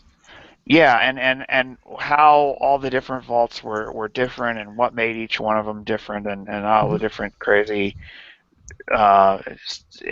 experiments they were trying to do on people, Well, and which ones had one of those seed kit things, and whether those yeah. actually work. Yeah, and Yeah, whether those actually work. Well, I mean, Fallout has such a kind of interesting kind of setting in the fact that it's a post-apocalyptic future, but it's the post-apocalyptic future everyone thought they were going to have in the 50s. So that's why you have computers look like DOS box, like DOS, but you have robots, you have sentient robots. But the thing is that yeah, I always with New Vegas, it very much feels like kind of a political power struggle throughout the whole game. It's made me way invested than most other RPGs have. Yeah. I never played New Vegas, but I played Fallout 3 extensively. Does New Vegas also have the same thing that I love about Fallout 3, which is just the fact that there's these small, little, but pretty significant, well-written stories throughout the sandbox, I guess you could say. I would say that Fallout New Vegas, it's somewhat more linear in that there is an overarching story, but like that overarching story, as opposed to the one in 3, is much better. But yeah, there is definitely it does have that Western feel of like you're going from town to town learning about what happened there, but a lot of it does kind of thread into the bigger story. Okay.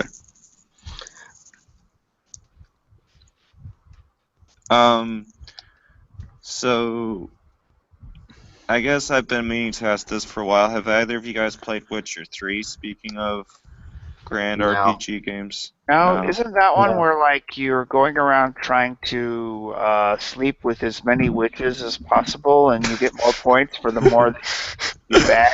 That was, I think that was a feature of the first Witcher. I never played it, but I've seen playthroughs of it. But that's like, a lot of the criticisms I've been hearing a lot, like people not knowing, taking elements from the past but not knowing what to do with it, and also the lack of heroism I find to be very lacking, especially in The Witcher 3, because ultimately it's about a father trying to find his daughter, but yeah, it kind of has the same wrestling with the aspects of suffering